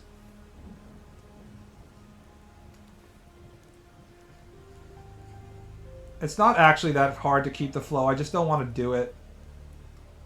I live in this magical world where I just want it to get done, but it doesn't involve me actually doing it, you know? It's like that's a job for future me, not current me.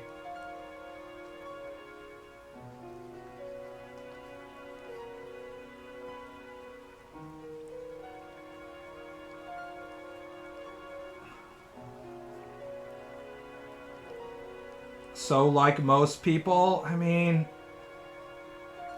there's a lot of Japanese people who would really enjoy it if they could just work 40 hours, but instead are working 60 hours. And if you want to be a mangaka, you have to be working like at least, you know, 45 minimum, right? Even the easiest fucking mangaka's schedule is probably like 45 hours per week. Japan sucks ass? Yeah. Wakaranai? Oh, Mr. Korean name. If you're actually in Korea, I think you know perfectly well what I'm talking about. You probably know way more than most of the other people in chat.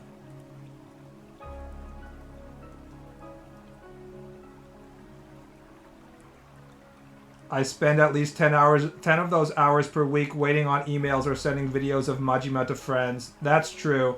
So when I say like I need to draw for 45 hours a week, I mean actually focusing and getting shit done. I don't mean the I'm being employed work schedule in which you're just wasting the company's money because fuck them, right? What I mean is like I actually have to be working those 40 hours. Yes, Mr. Crying Korean-san. Enjoying his Samsung schedule. 60 hours ain't fun. I used to do so much overtime. It really isn't. At least you probably get paid overtime with the union and all. You get pay and a half. I'd be willing to do overtime for pay and a half, honestly.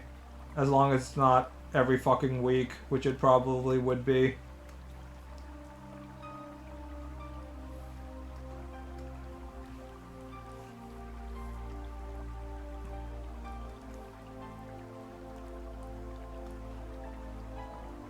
Continuous 60 plus hour work weeks, yeah. 40 was supposed to be like the upper limit when they decided the 40-hour work week. It wasn't supposed to be the standard, but somehow it became the standard. Like, why aren't you working 40 hours? That's the normal work week. No, that was supposed to be, you're not supposed to have to work more than 40 hours, not 40 hours being default. Somehow it became the default, unfortunately. Can't imagine 60. It's only like 12 hours a day for 5 days.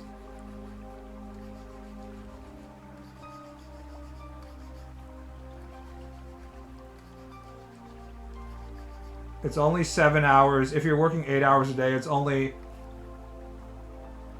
I guess you could work 9 hours a day for 7 days.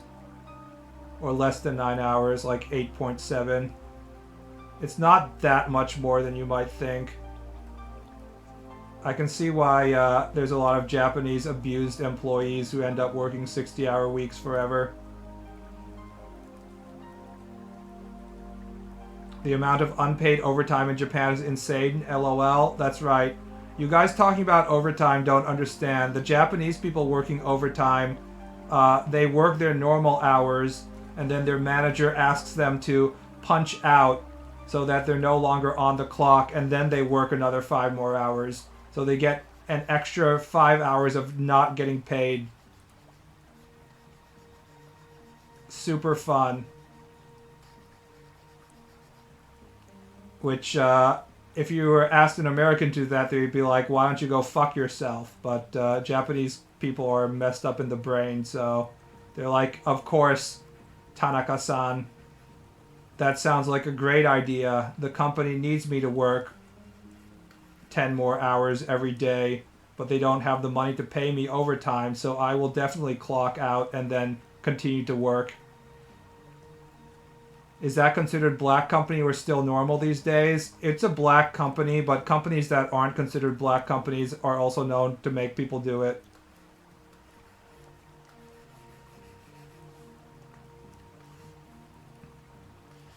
There are companies that aren't in the black company classification that have black company work practices that have been getting away with it. I don't miss commuting. Biggest waste of time and money ever. Welcome to California, bitch. Nothing like sitting in a car for 2 hours after your 8-hour shift at your job. LAX, baby. Feels good.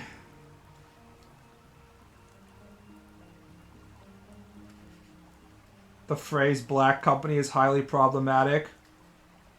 Yeah, the bruh. Why did it have to be black, bruh?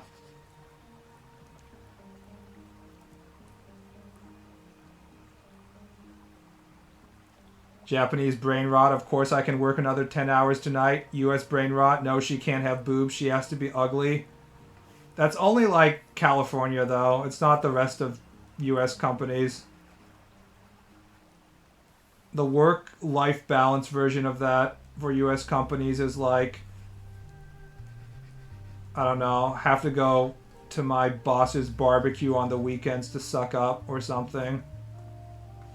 What would be the US version of Japanese work-life balance, shitty work-life balance, brain rot? I'm not sure.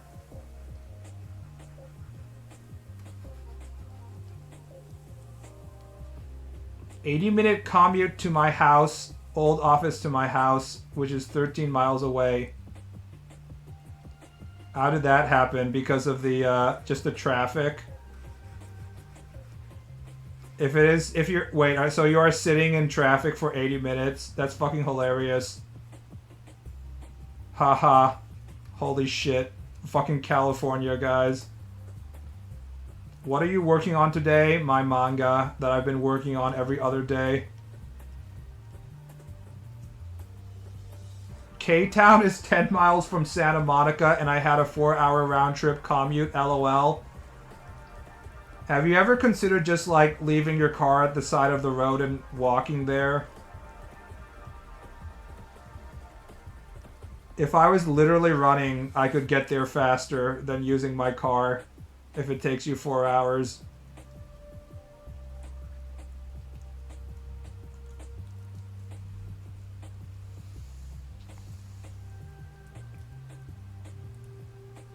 The same work-life brain rot exists, but they just lie. Hey, work this overtime, and then you don't get overtime pay. They just pay you for 39.8 hours and put the overtime on your next paycheck. Yeah, I was asked to do that when I was working as a lifeguard, actually.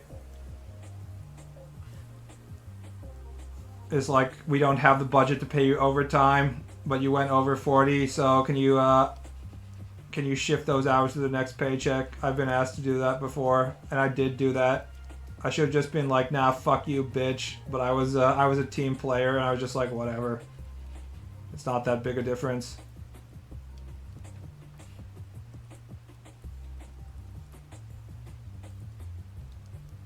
If BART had more parking or bus options at their stations, I would have used them more. This is why you just all need to become professional marathon runners. And then we can just jog to work.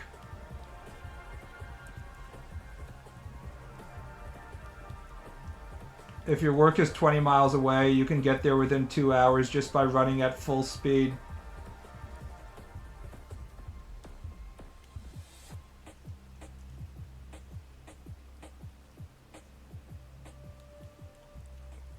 The system benefits from you not being able to be at home trying to figure out how you can get out of the system. I don't really think companies are actually thinking through about what is more productive, whether it's more productive if people are at home or not. They just want to have control over their employees. There's a lot of inefficiencies in capitalism that we think have been weeded out of capitalism because capitalism is supposed to work properly. But capitalism is just companies run by other people. And children are cruel, Jack, as Sundowner would say. Your corporate boss doesn't want to see you be happy, so... I disagree. Companies do spy on people. I'm not saying they don't spy on people. I'm saying that they're not thinking about efficiency and stuff. So if there was a lot of objective data that came out showing companies that their workers were happier and more productive when they were working from home, I'm saying that companies would still try and find a reason to bring the workers back into the office, which is basically what they did, because they like having full control over their workers in a place where they can see and monitor them.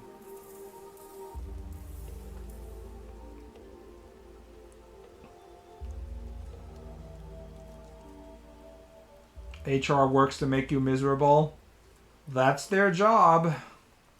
It do be like that.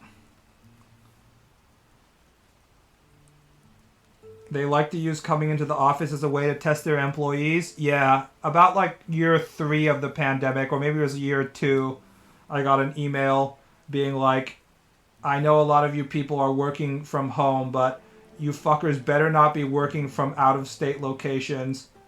I was just like, what difference does it make if people are out of state? So people want to use their like summertime cottage home near the lake and work. You're still just not in the office. But that was like step one of the company trying to rein their employees back into their, sphere of control, basically. It's like, you better not be by the ocean living a nice life, because that ain't what this is about. You're here to suffer.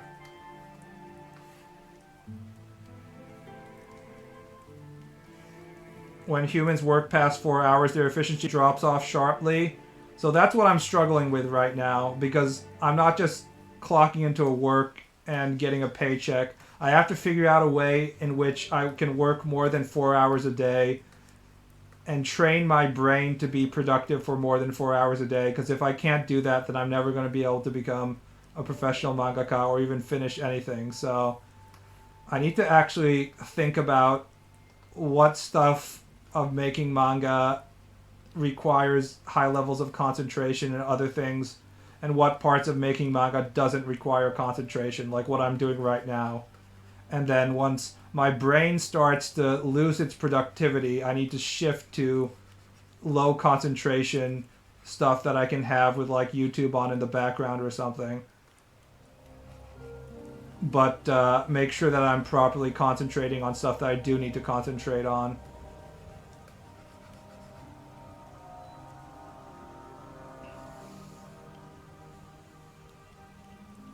Perhaps 4 hours, play video, then go back to work. I'd probably just take a nap. When I need to reset, I need to like shit, come, and then sleep. Shit, shower. Actually, the order would be masturbate first, then go take a shit, then shower, and then take a nap. And then jog and take another shower. Then we're fully rested and refreshed. Then we're good to go. Brain has been reset. Why not at the same time? If we have any females that could be my girlfriend and give me... What was the term that you used for giving a guy a blowjob while he's shitting? I forgot. Wasn't there a specific word for that? Which is pretty fucking disgusting if you ask me. Also, how the hell am I supposed to do a proper... Oh, a blumpkin, yes. How am I supposed to shit properly if I'm getting a blumpkin? I can't focus on constraining my sphincter muscles. Or loosening them, I guess. If a woman is sucking on my dick. That would be awful. How do you guys know that? Hystrixia knows all the terminology. I only need to hit her up and ask her what a rusty trombone means when I need to learn about something. You don't shit where you eat, shaking my head. I hope she doesn't eat my my penis. That would be bad. At that point of depravity, just hire a girlfriend. I mean, I don't want any professional girlfriends giving me a blumpkin either. There are sick-minded individuals, of course.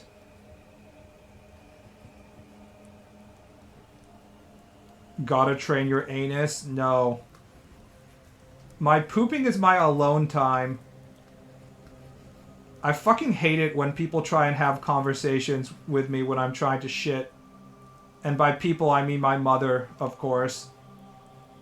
My mother tries to have a conversation with me. I'm like, Mom, I'm shitting right now. Don't you understand? And she's like, huh? As if she doesn't understand what that means. It means I'm off limits, goddammit. I cannot defecate with other people nearby. That feeling when you're trying to shit in the office bathroom and then someone comes in nearby and they're just like, oh, and it's like, oh, God, oh, my private time has been ruined. Is that what happened earlier? No, she was talking to me about something else. I'm probably going to go to Japan this year in the fall. My mother has been bugging me to decide on whether I'm going to go to Japan with her or not. And I was like, yeah, I don't think I need to do another Japan trip anytime soon. I got my medical shit checked last time. I don't think it's necessary. It's been 2 years. So I was going to say no, and then I looked online and they're like, you should do this every year. I'm like, okay, fine. My mother is volunteering to pay for it, so I figured I should utilize her resources while they're available. I don't really want to go to Japan, honestly, because I know I'm not going to be doing much drawing when I'm in Japan, so I don't feel like I deserve to be going to Japan on my mother's budget, is how I think about it.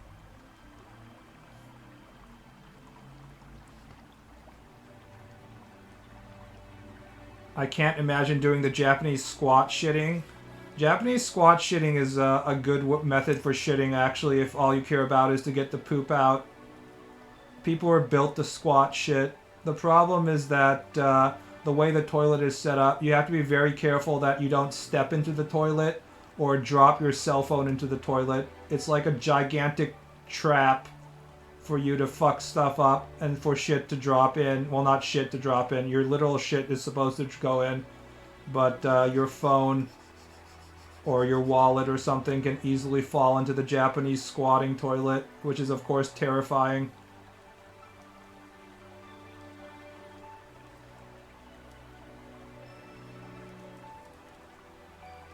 I don't know. I don't really think I need to go, though. I don't really think I need any more medical checkups for another, like, 5 more years, honestly. I might just be getting cocky or something, but, you know.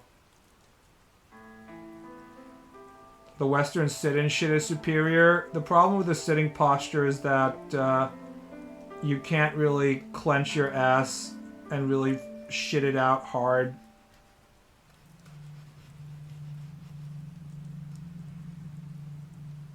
It's inferior in terms of, like, posture in which your shit comes out easily. That's why they sell those, like, squatty potty, overpriced stool stuff that you can stick your feet on so you can assume a squatting posture while you're sitting on the Western toilet.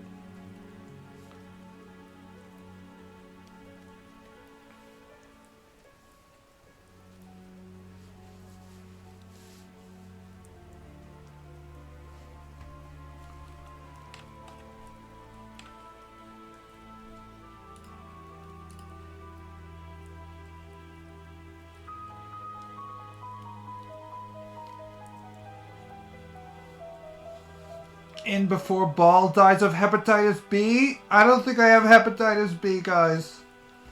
Just gonna throw that out there. I don't think I have hepatitis B. How do you get hepatitis B? Hepatitis B. Serious liver infection caused by the hepatitis B virus.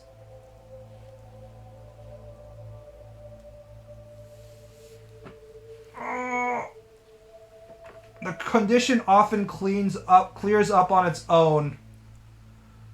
Chronic cases need medication, possibly a liver transplant. So I can just ignore it. It's not a big deal.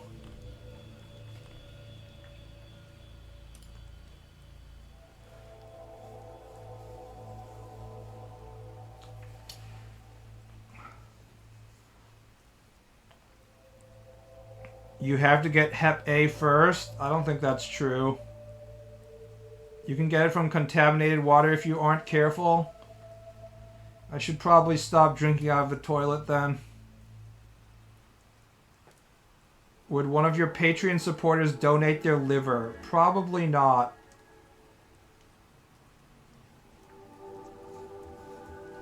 Considering we don't have that many people who are even giving me $4 a month. I don't think they're going to be giving me their liver anytime soon. You should get a strong enough bidet to power wash your anus. I mean, I use the shower nozzle to do that anyways. Between that and the Patriots sucking this season, Massachusetts is going through it, huh? I mean, the Celtics just won the NBA championship. Isn't that enough? Fucking Boston fans have had it too good these past, like, 20 years or so. Boston has won, like, 12 championships since 2004. Fuck Boston. Fucking shitty city full of shitty people.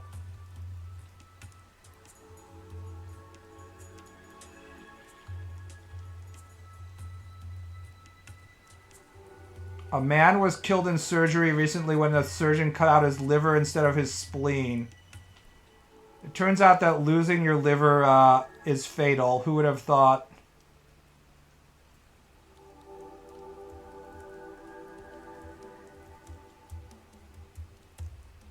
My dad almost died to that because he never got checkups. Yeah, I had a checkup 2 years ago. I think I'm doing fine.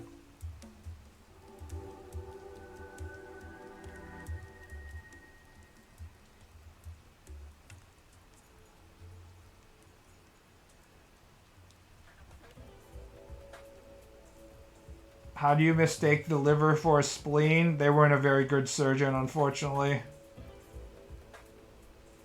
My brother in Christ do the checkup, but it's only been 2 years. I don't need to do it. It's fine. We can look at my checkup results from last time.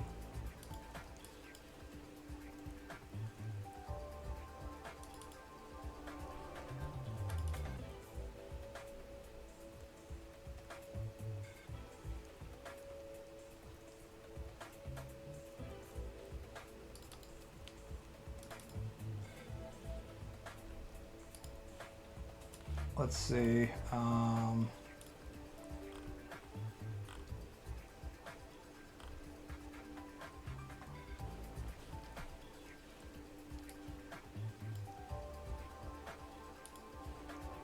It says A.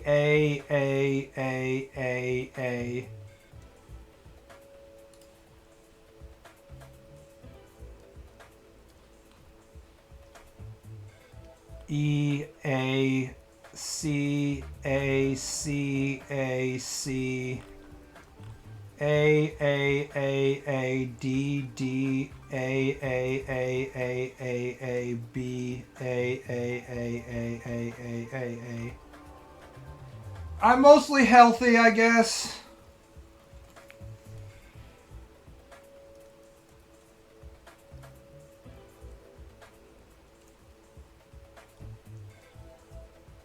You could always call the police that you have drugs hidden in your anus, and by the time they realize you lied, you already came. Do you really need the police to finger your asshole? Can't you just finger your own asshole? The D's and C's are in blood in my urine, which is what gives me D's and stuff. Oh, and bone density. I have bad bone density. Slightly below average person my age.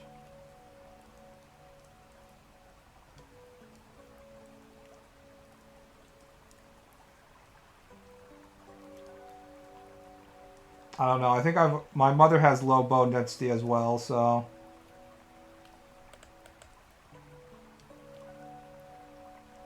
Basically, I was told that I'm okay, but... Eat some yogurt. I do eat yogurt. I've always had blood in my piss since I was a kid, though. It's literally something I was born with. I don't have a vitamin D deficiency, I'm sure of that. I eat so much dairy. Isn't vitamin D a dairy thing? Vitamin D, dairy.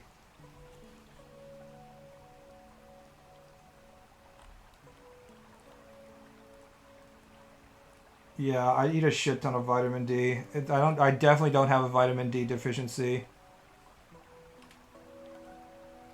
I've always just had blood in my urine. That's just normal for me, unfortunately.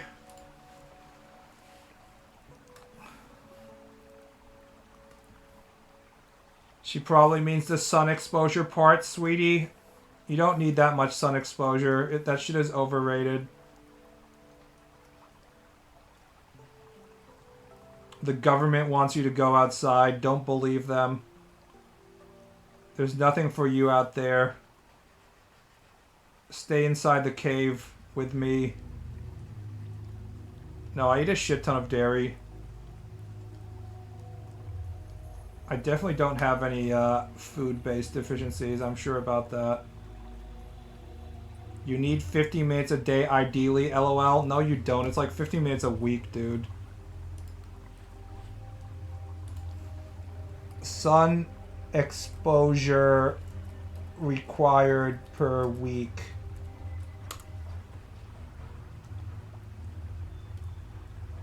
It says 10 to 30 minutes of midday sunlight several times per week. It's not that much. Just go outside once per day, you're fine. I wonder what horrible diseases and deficiencies Asmongold has. I think that he lost all of his teeth.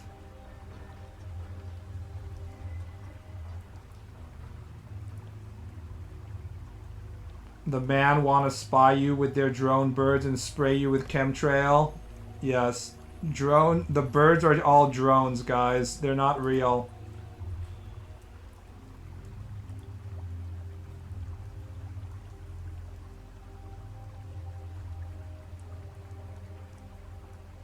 After watching this stream for several months, I've noticed that Baal most likely conducts the stream in the following manner. First, they discuss social issues in Japan, followed by a mention of Korea,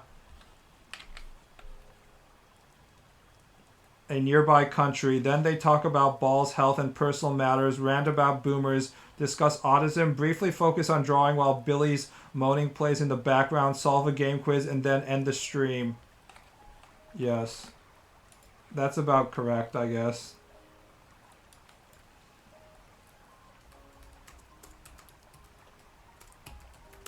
I also shit on EU countries as well.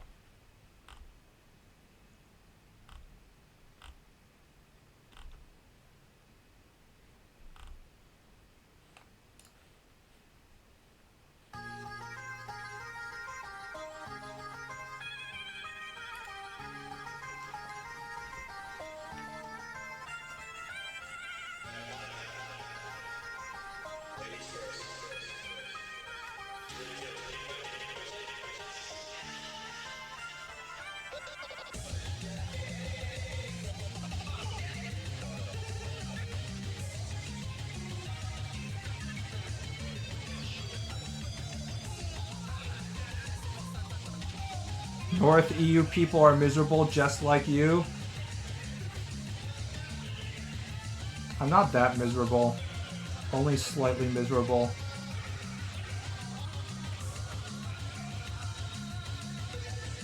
We still have so much more misery to experience, guys.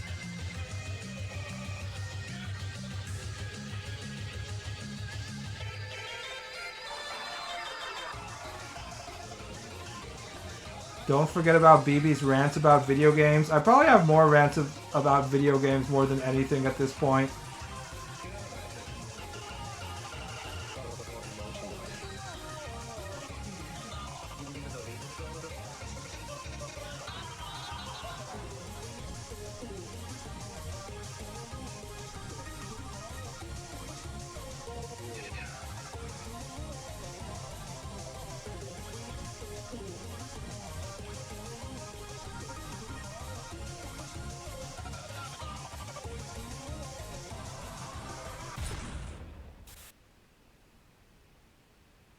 You should have a rant about X thing redeem. Fine. If that's what you guys want to use your points on, you can use your points on that. Hystrixia, implement that. If Hystrixia can't implement it to the stream, then it's not going to happen, because I don't know how to do point redeems, and I don't feel like putting in the energy to figure that shit out. That is the truth.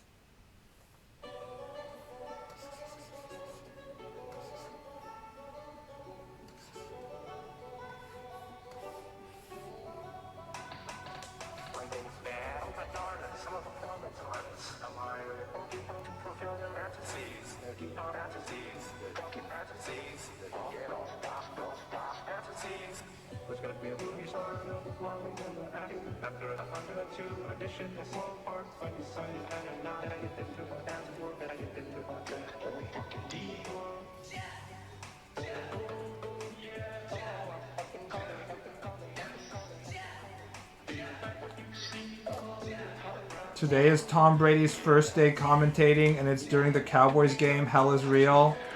I'm assuming that Tom Brady isn't going to be a very good commentator. I don't have any proof of this, but that's just my assumption. I don't think Tom Brady is a very interesting person.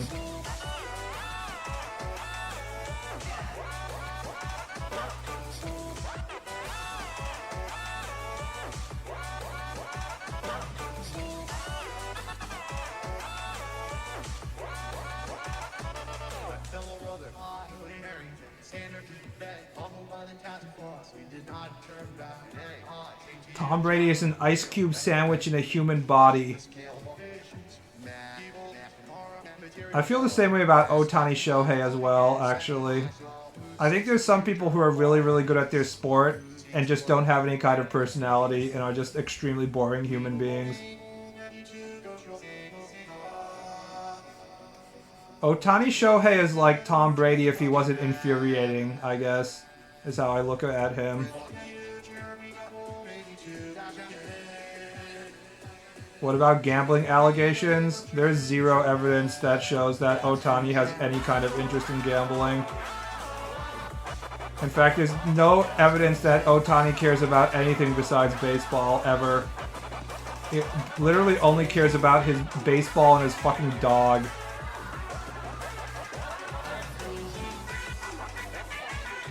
Yes, it was Ohtani's manager 100%. But there was Americans on the internet were thinking that Ohtani's manager was covering up for him or something because, you know, conspiracies are always more interesting than the truth. That's just the average Japanese man? Yeah, probably.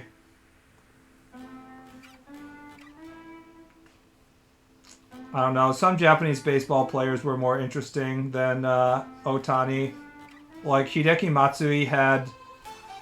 How many? He had like a collection of 20,000 Japanese AVs or something. I forgot how many it was. Let's see. Hideki Matsui AV collection. Yeah. MLB player Hideki Matsui had 55,000 videos. Holy based.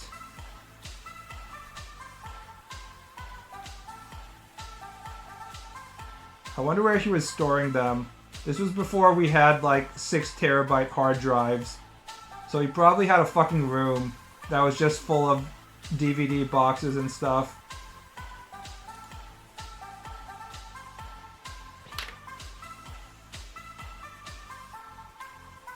What about the Lou Dream baseballer? I can't remember what his name was. He's always called Yaju Senpai, so...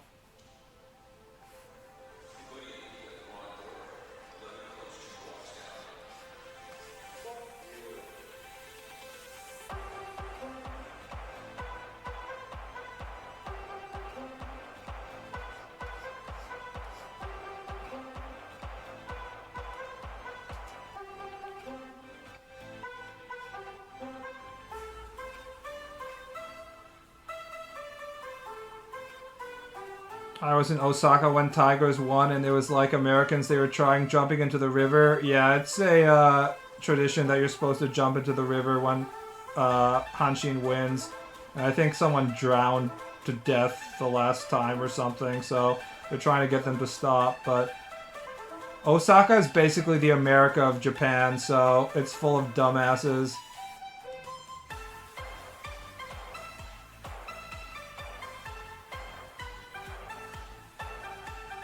That place is low class as fuck, so...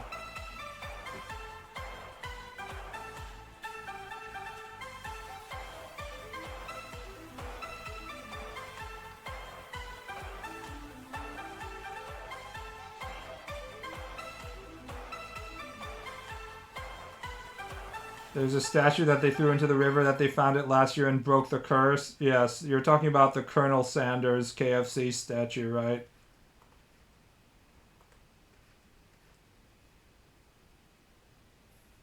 Don't worry, they won't be winning just because they found the statue. That was just a coincidence. Hey buddy, I think you got the wrong door. The leather club's 2 blocks down.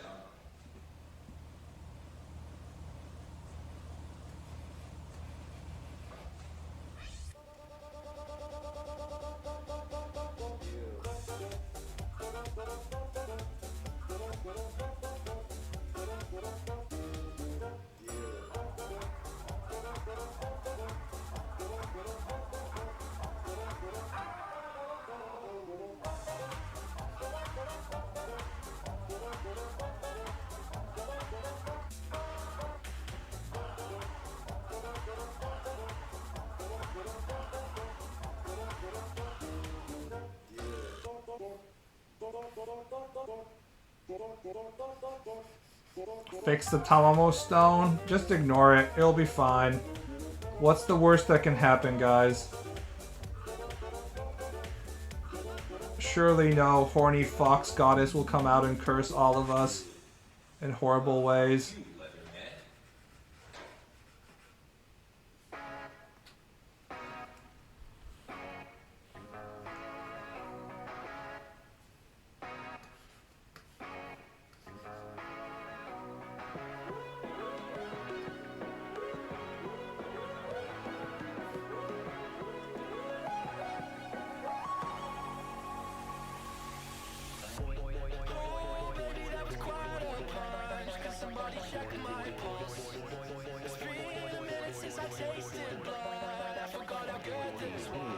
I like it when the boy part of Boy Next Door is used as like a repeating beat, like it is right now. Boy, boy, boy, boy, boy, boy, boy. Do you like what you see?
God damn, this takes so much time to do stuff.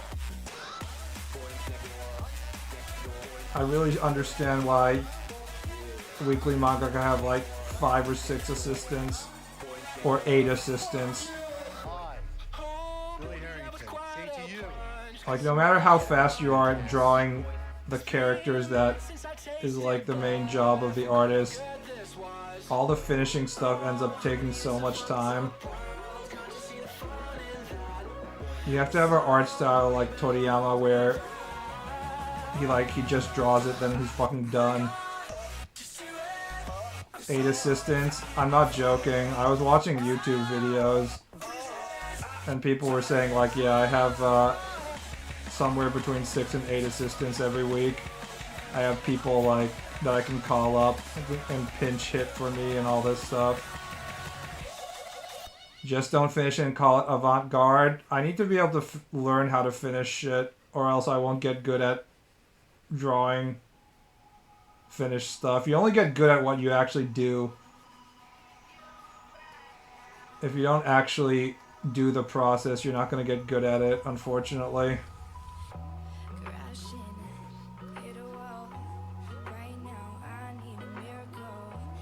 2 for drawing and 6 assistants for sex. I got my boy next door for that.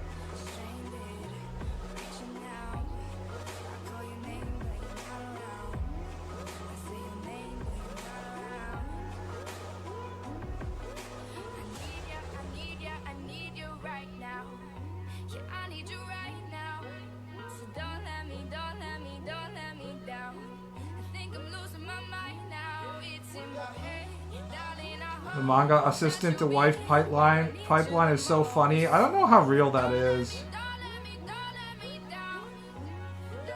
I know some guys have fucked their assistants, but I don't think it's as common as you think it is. I was looking at assistant job applications back when I was serious about it, like a long time ago in Japan, and almost all applications specifically say you have to be a male or a female, and it's not the opposite gender of the author, it's the same gender. So either they're having lots of hot gay sex that we don't know about, or they want to avoid that type of situation by making sure it's just the boys.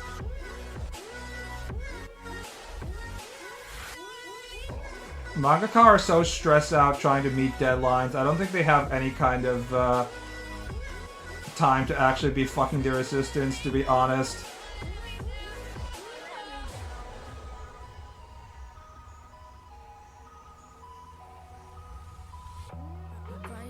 What if you first get sex friend and then have her do your coloring? Do I have to fuck her to get her to do my coloring? I'm worried that if we start our relationship on the wrong foot and I don't want to have sex with her anymore, she won't do the coloring, which is what actually needs to happen.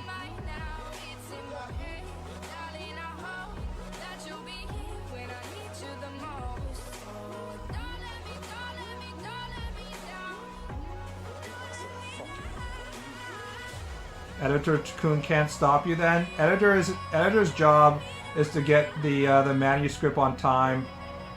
They don't care if you have like 10,000 sex slaves, as long as the sex slaves are making sure that the manga gets finished.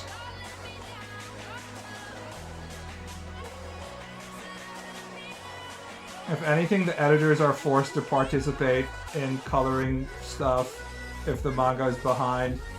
Because it really is all hands on deck, is what I hear. If the manga actually does get delayed, the editor's in trouble too, so it's pretty common for editors to have to like participate in the manga making process if they actually care about it getting done. The inter-office orgy is what brings out the best ideas. I really don't want to have sex with any people that would be qualified to work on manga in most cases. Although I guess Japan has a lot of females who can draw, so I guess it's not that bad. I'm thinking more in terms of American weebs who are like, I'm going to go to Japan and become an animator or something. Sounds awful. The inter-office orgy is why I work 60 plus hours a week. Somebody has to clean up the break room, guys.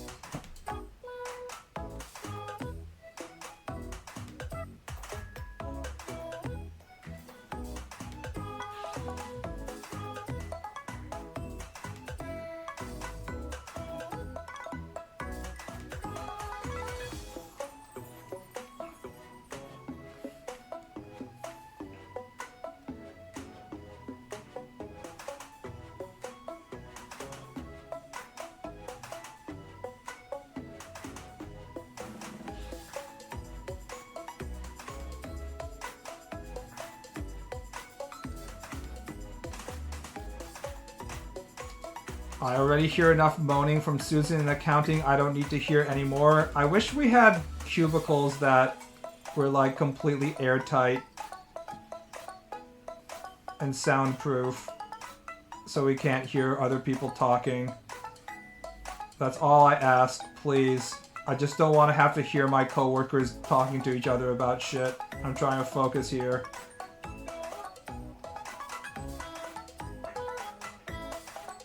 But no, we have to be quote-unquote collaborative.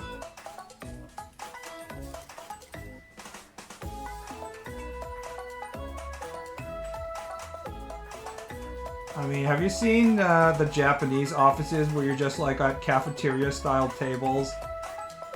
There isn't even a fucking cubicle. You can't even fucking pick your nose or fart or something without like 30 people being able to see you. No wonder people didn't want to go back to the office. Holy shit, fuck that. At least in a cubicle, if I'm really careful, I might be able to get away with, like, scratching my cock or something.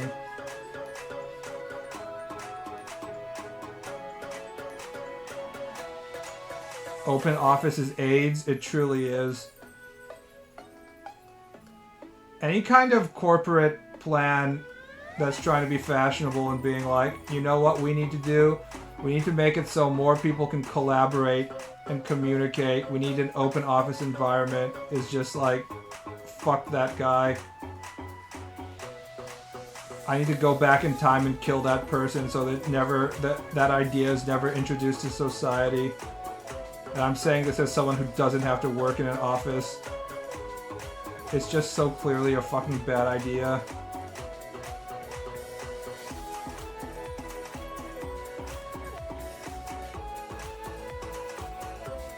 We can't drink your breast milk if you're nursing at home. At least Blizzard had like the Cosby Suite or the breast milk room in which you got to drink her breast milk in private. Open office environment, you can't even have your breast milk drinking private space. You have to do it in the open. Everybody will know whether Susan has high quality breast milk or not.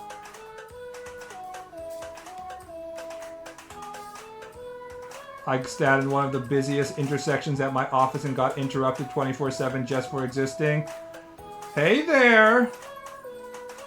Are you working hard or hardly working? Ha ha ha! Oh, so funny. Time to have a 3-minute conversation, or more like a 10-minute conversation. Oh, now here we go again. Next person. Oh my god. It's so bad.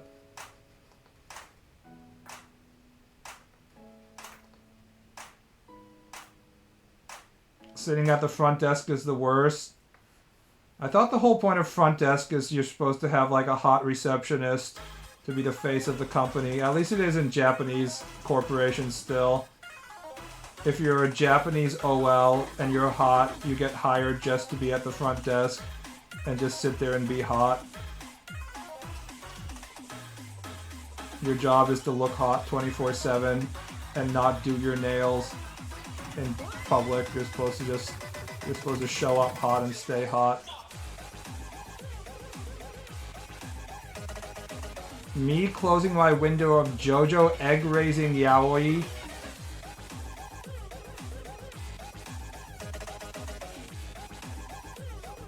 See, now my brain froze because I started thinking about who the couple would be. Would it be Kakyoin and Part 3 JoJo? Who is the most likely to be doing egg-raising yaoi in JoJo? Abdul? Abdul is a proper Muslim. He would never engage in egg-raising yaoi practices. It's Jotaro and Kakyoin in that one. I mean, that was my first response. It usually is, isn't it?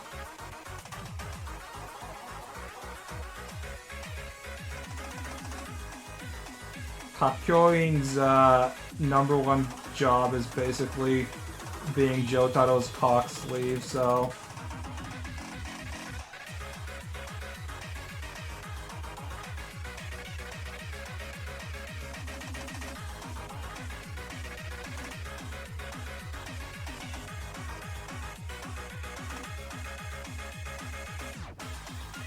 Koichi, considering his stand, started off as an egg. Koichi, unfortunately, is too heterosexual for this discussion.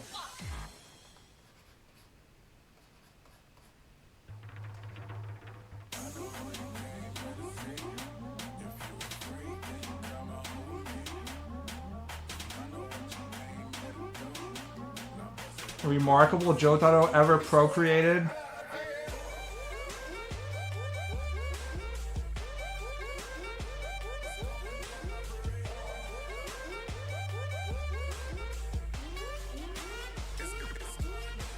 Isn't Jotaro's number one problem is that he's too hot, and women who approach him get like all flustered?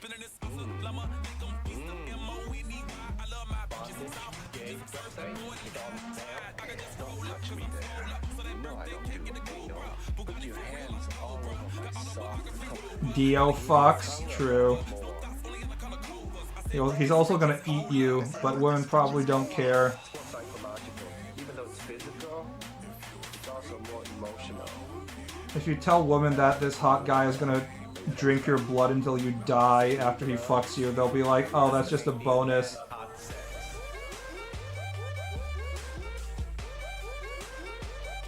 Even better.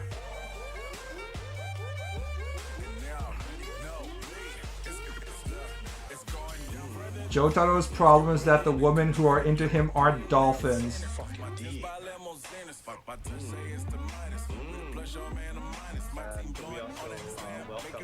It's remarkable Goku procreated. We had this topic previous stream. I talked about how Goku was raped repeatedly by Chi-Chi without understanding what was going on. He was probably sleep raped or something. It's pretty depressing if you think about it. Even the strongest man on the planet cannot escape sexual violence from his wife.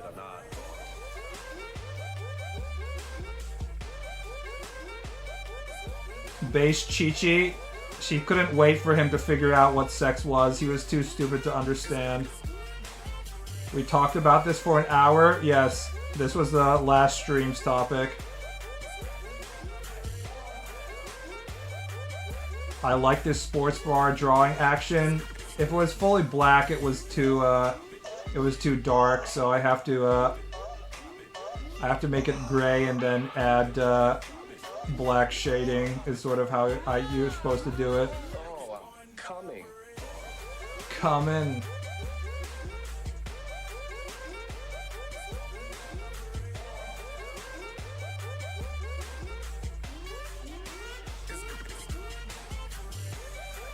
There was recently a documentary about a caretaker sleeping with a mentally handicapped ward, and honestly, Chi-Chi gets the same treatment. She really does.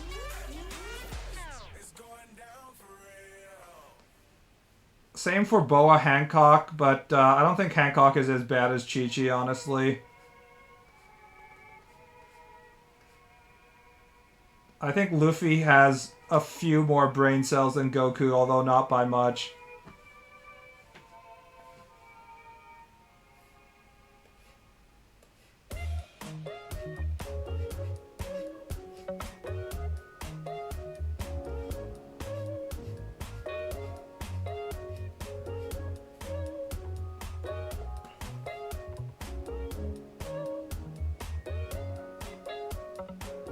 Wouldn't Luffy have a tentacle dick? Yes.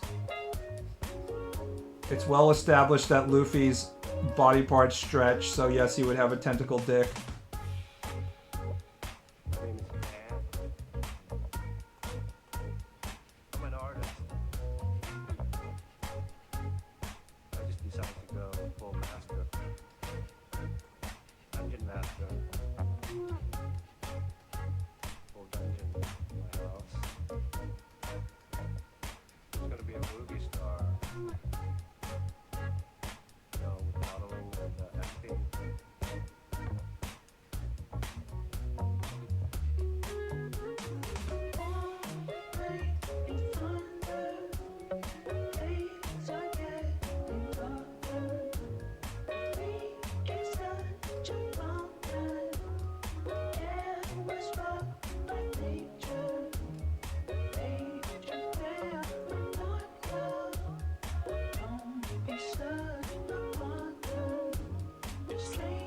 When he finds out that One Piece is actually 1 trillion berries instead of friendship, at least Nami will be happy. If Nami finds out it's friendship, she's gonna be seriously fucking pissed.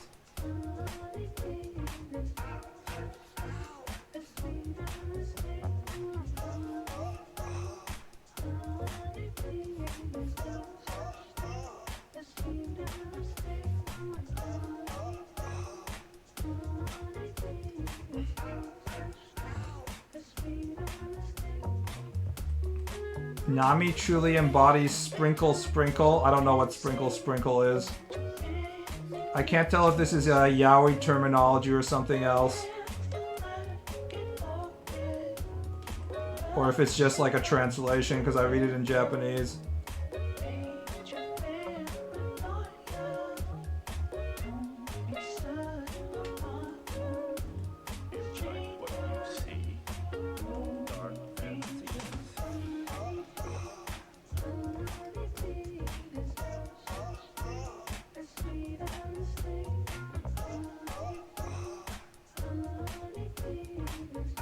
I had this idea that they'll find this paper that's seemingly worthless and throw it away in rage, only for it to float into the ocean displaying it's like the deed to the world or some shit, or a map to an island-sized diamond. Honestly, no matter what it is, people are going to be like, that's stupid, so Oda has ridden himself into a corner, unfortunately, but who cares?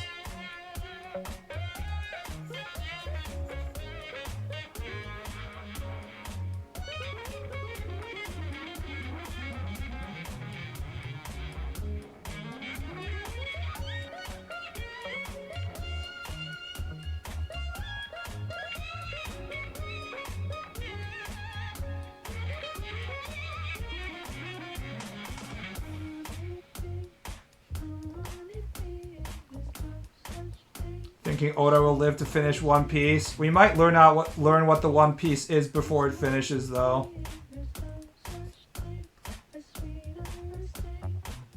Don't you think that, in terms of the way the timing works, we'll find out what the One Piece is before there's like a final arc? That's what I think will happen. I don't think it will be like we've done all the battles and finished everything and then we learn what the One Piece is. I think we'll find out what the One Piece is before there's like another arc, and then Oda will die during the final arc because he's like, this is the final arc for real, and then it takes like 20 years to finish that arc. I think it should never be revealed that the One Piece is.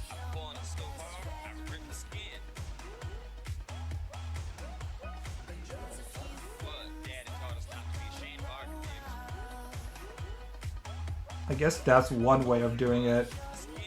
That's cop-out, though. I'm pretty sure Oda knows what it is. I don't think he's making it up. George R.R. Martin literally doesn't know how to finish Game of Thrones, which is why he hasn't finished it, but I'm pretty sure Oda knows what he's doing.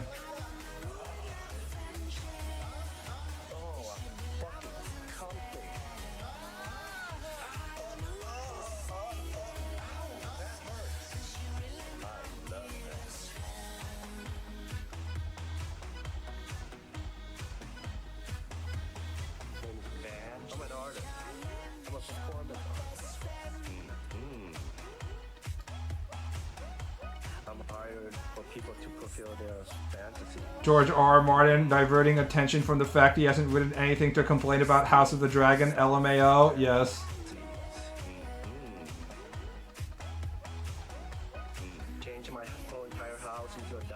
George R.R. Martin does not know how to finish Game of Thrones.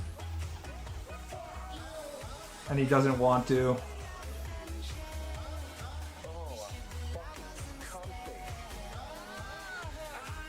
I don't blame him.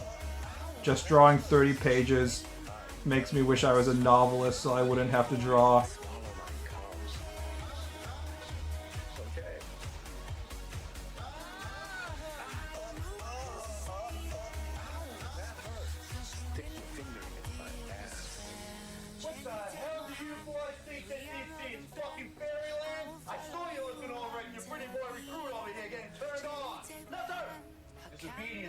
No, sir. Disobedience, huh?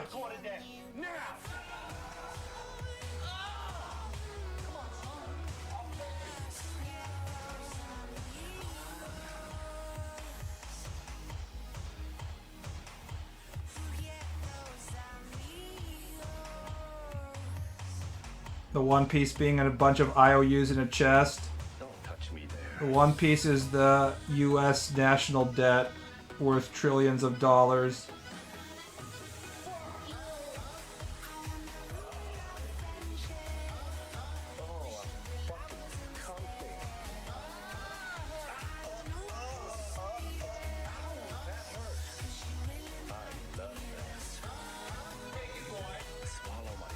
No homo, I wish I lived in Gachi World. I don't know, I go to the gym all the time. I don't want to be in a gym where if I'm just wearing my leather outfit, some jabroni is going to show up and be like, yo, what are you wearing? Leather Club is 2 blocks down. And when I tell him, fuck you, he tries and wrestles me.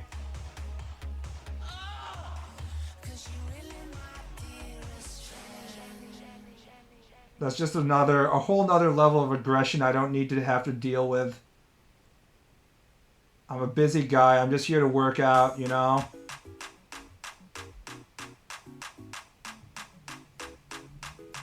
This song was already gay. The One Piece being an empty treasure chest would be comedic. What if,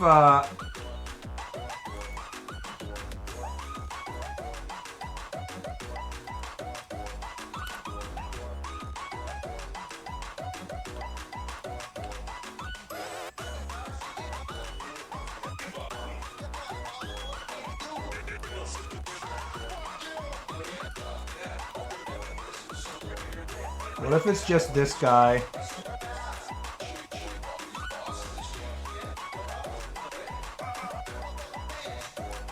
This guy right here. They open the treasure chest and it's fucking him. The new compass takes them back to his island and they open the treasure chest and they open it to find him inside. And it's like, oh my god. We found the One Piece. It was there all along.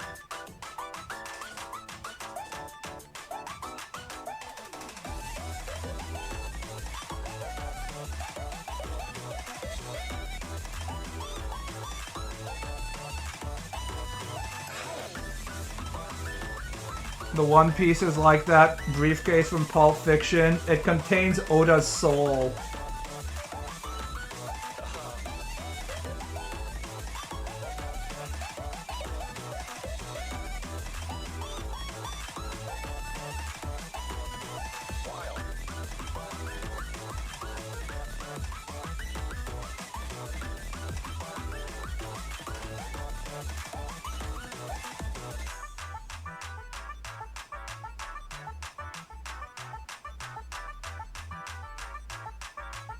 So someone is going to get anally assaulted? Well, based on my One Piece doujins, I already know who's been anally assaulted before, so...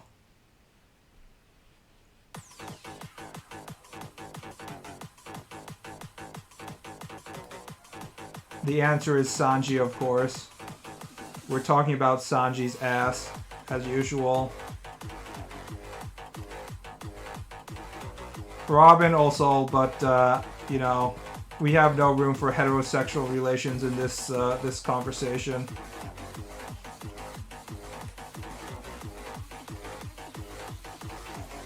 Zoro and Sanji know to lube it up? Maybe.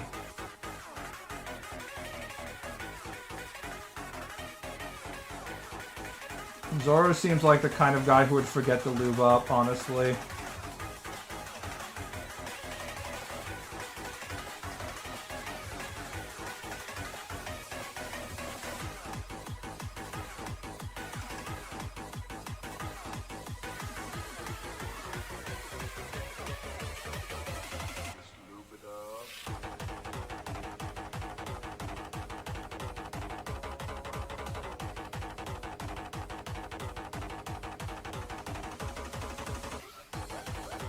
Two guys, 4 swords. Wouldn't it be 5 swords? 3 actual swords and then 2 cocks. Maybe I'm counting wrong. What lubricant do they use in Ball Cinematic Universe? Slime. The answer is always slimes.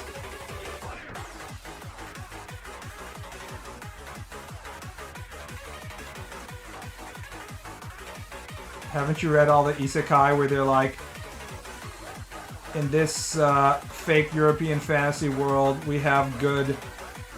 We don't have shit everywhere because the outhouses have slime in them and the slimes eat our poop or whatever. Pretty common situation, honestly.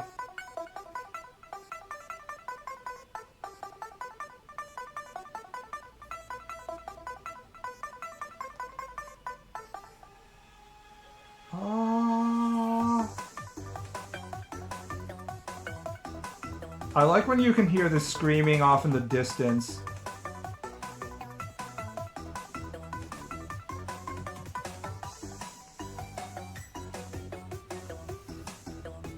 There's just like a faint hint of the gachi screaming somewhere.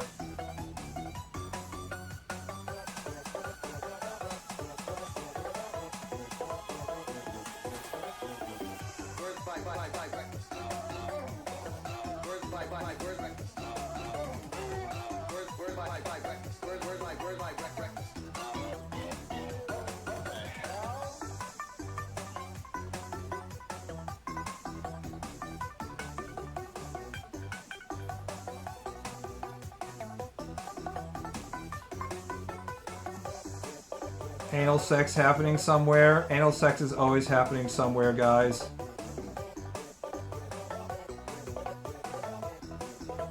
It's anal sex o'clock somewhere.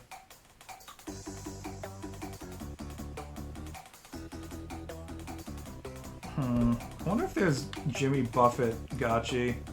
I haven't seen any Jimmy Buffett gachi.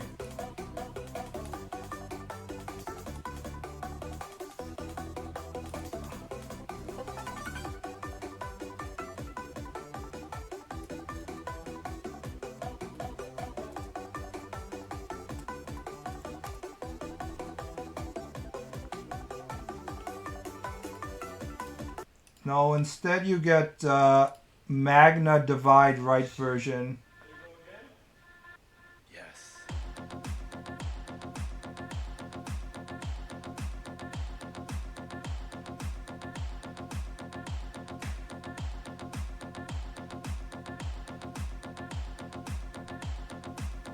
This is Hotline Miami 2, I guess.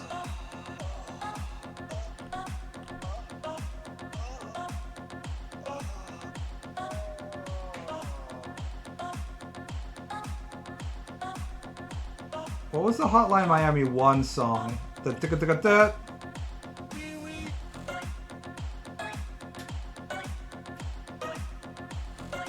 I haven't played 2 yet. Nor do I really plan to, honestly. I feel like 1 was perfectly fine for getting all the Hotline Miami out of my system. I don't really need to play it anymore.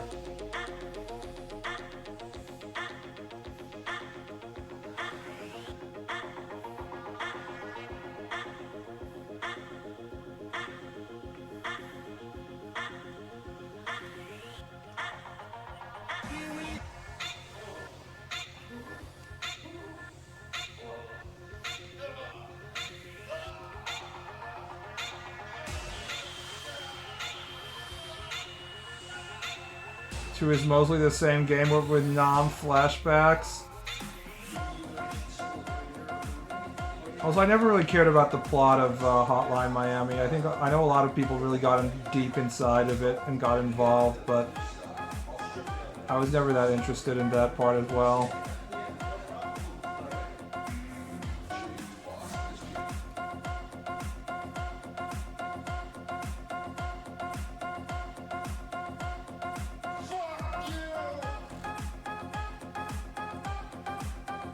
This music is so sensual, I love it. It's like I'm really being fucked in the ass.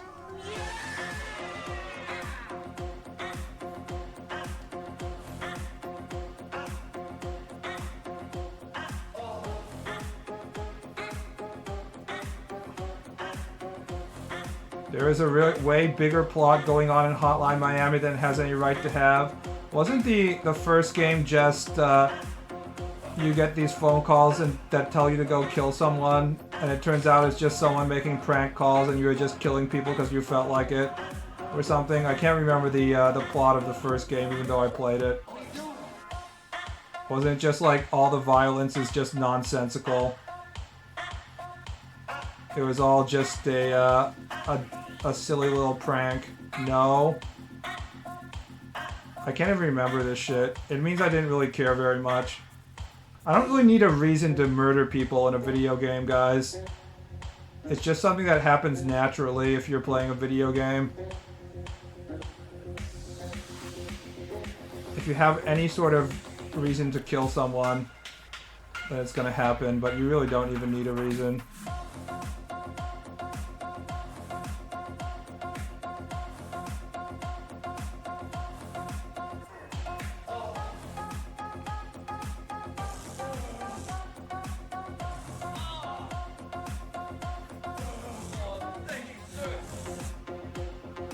It was a big conspiracy about the Russian mafia manipulating to assassinate the opposition.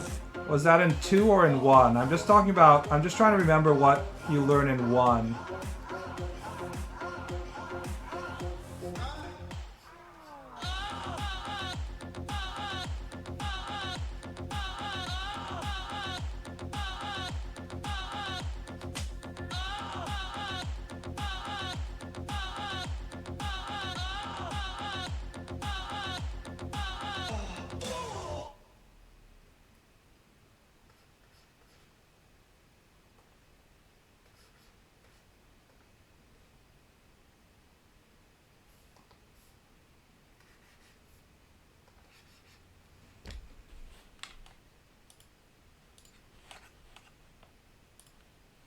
So there's no Margaritaville Gotchi, unfortunately. There is a Fortunate Son Gotchi, it seems.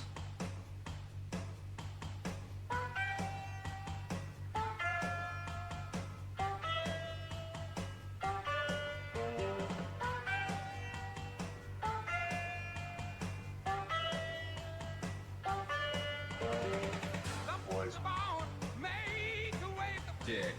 I want to see 6 hot loads. Boss, is this you? Bad cock. Don't touch me there.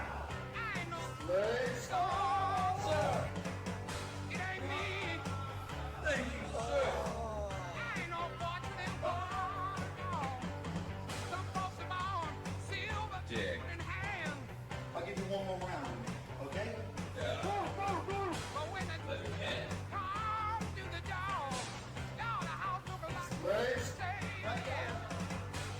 in. Don't touch me there.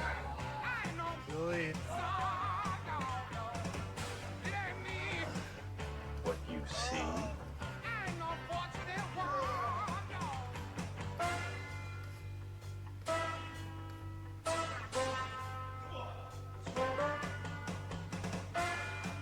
This is Masterfill. There's some good Photoshop going on with the cover as well. Ass. Suck, it's a fucking deal. Do you like what you see? Oh yeah. I'm so horny.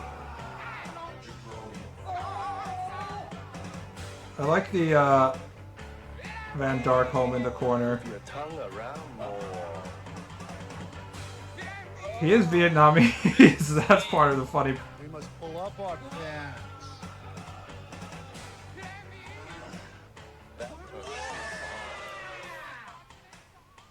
I liked how songs used to be shorter, honestly.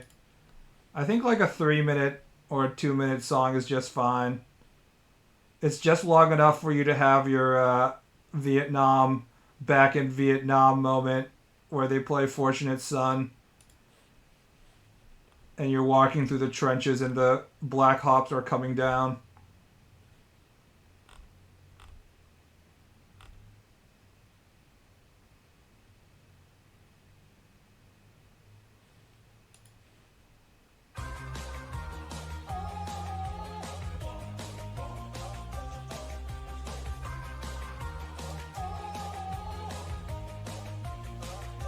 BB the radio guy, 3-minute songs are good enough. Do radio guys feel that way? I feel like if I was a radio DJ, I'd very much enjoy having 5-minute long songs. Because then I could get a longer time to just like chill without having to talk or change the song or whatever. It definitely makes DJs' jobs easier, don't you think?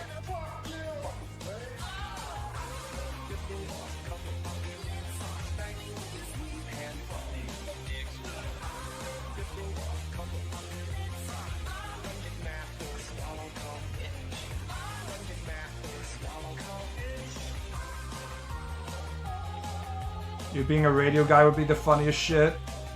I would complain every morning about my job, even though my job is only just like playing songs. I also wouldn't know any of the songs or any music and shit. I'd just be like, yeah, I'm not a huge fan of music. Everybody would be like, when I wake up, this DJ sounds even more tired than I am. What the fuck is wrong with him?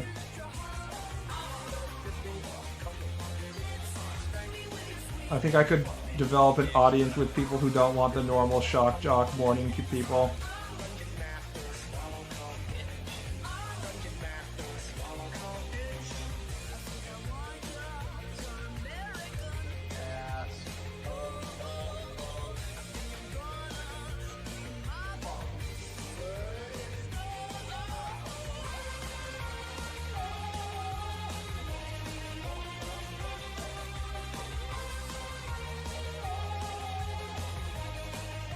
That makes me wonder, honestly, couldn't be worse than that prolific piece of shit Howard Stern. I never had access to Howard Stern's radio stuff, so it never really bothered me. I didn't even know he existed. That's what happens when you don't have to drive, you know? You don't have to listen to radio. Gotta play the Shake It Off Gotchi. This is Dungeon Master Bubblegum Bitch Gotchi Remix. I don't know what Bubblegum Bitch is. What about,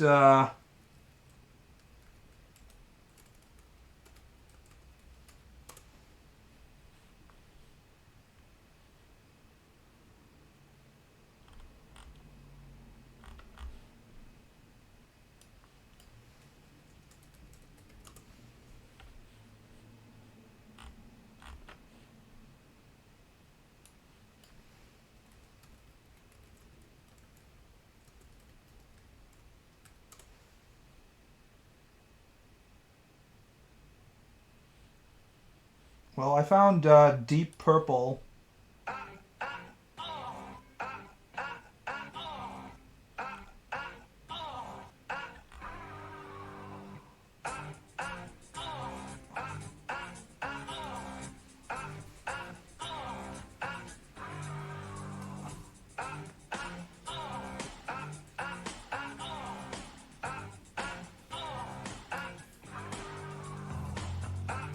It's about what I expected.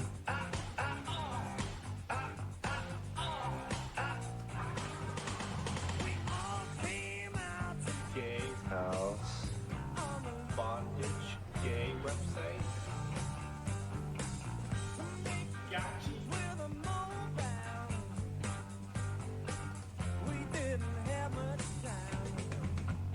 Dad. Start home. Fucking slaves. Oh yeah. Oh yeah. Cock.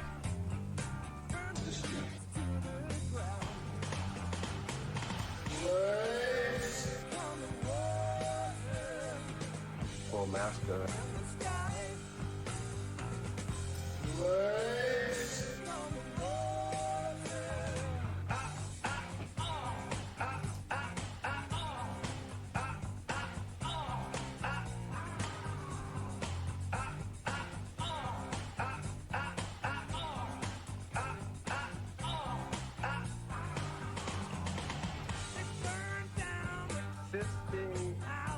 The Fisting House.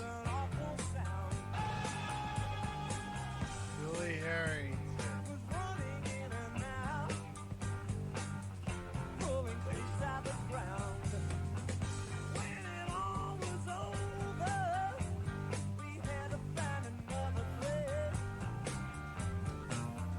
Suction.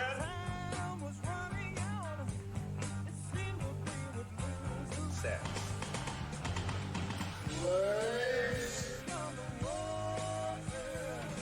Full master.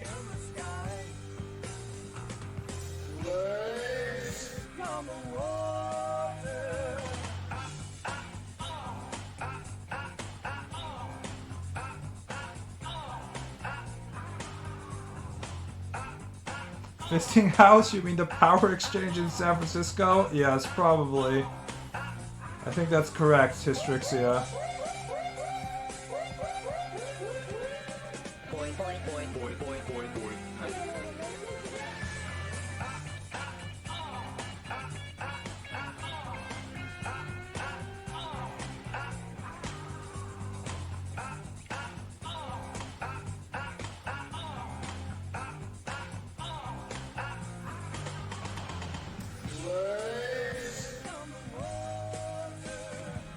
Full master.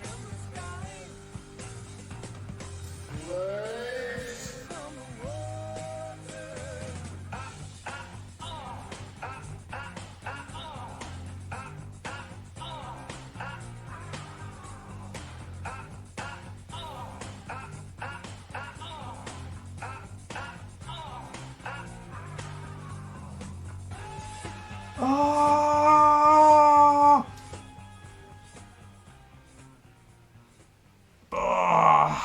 Alright, that's it. I've been grinding for long enough. I'm going to end the stream here. No Guess the Game. We're going to catch up to Guess the Game soon, so we don't have to do it every day. Oh, see you around, boys. Oh, have a nice night. Good night.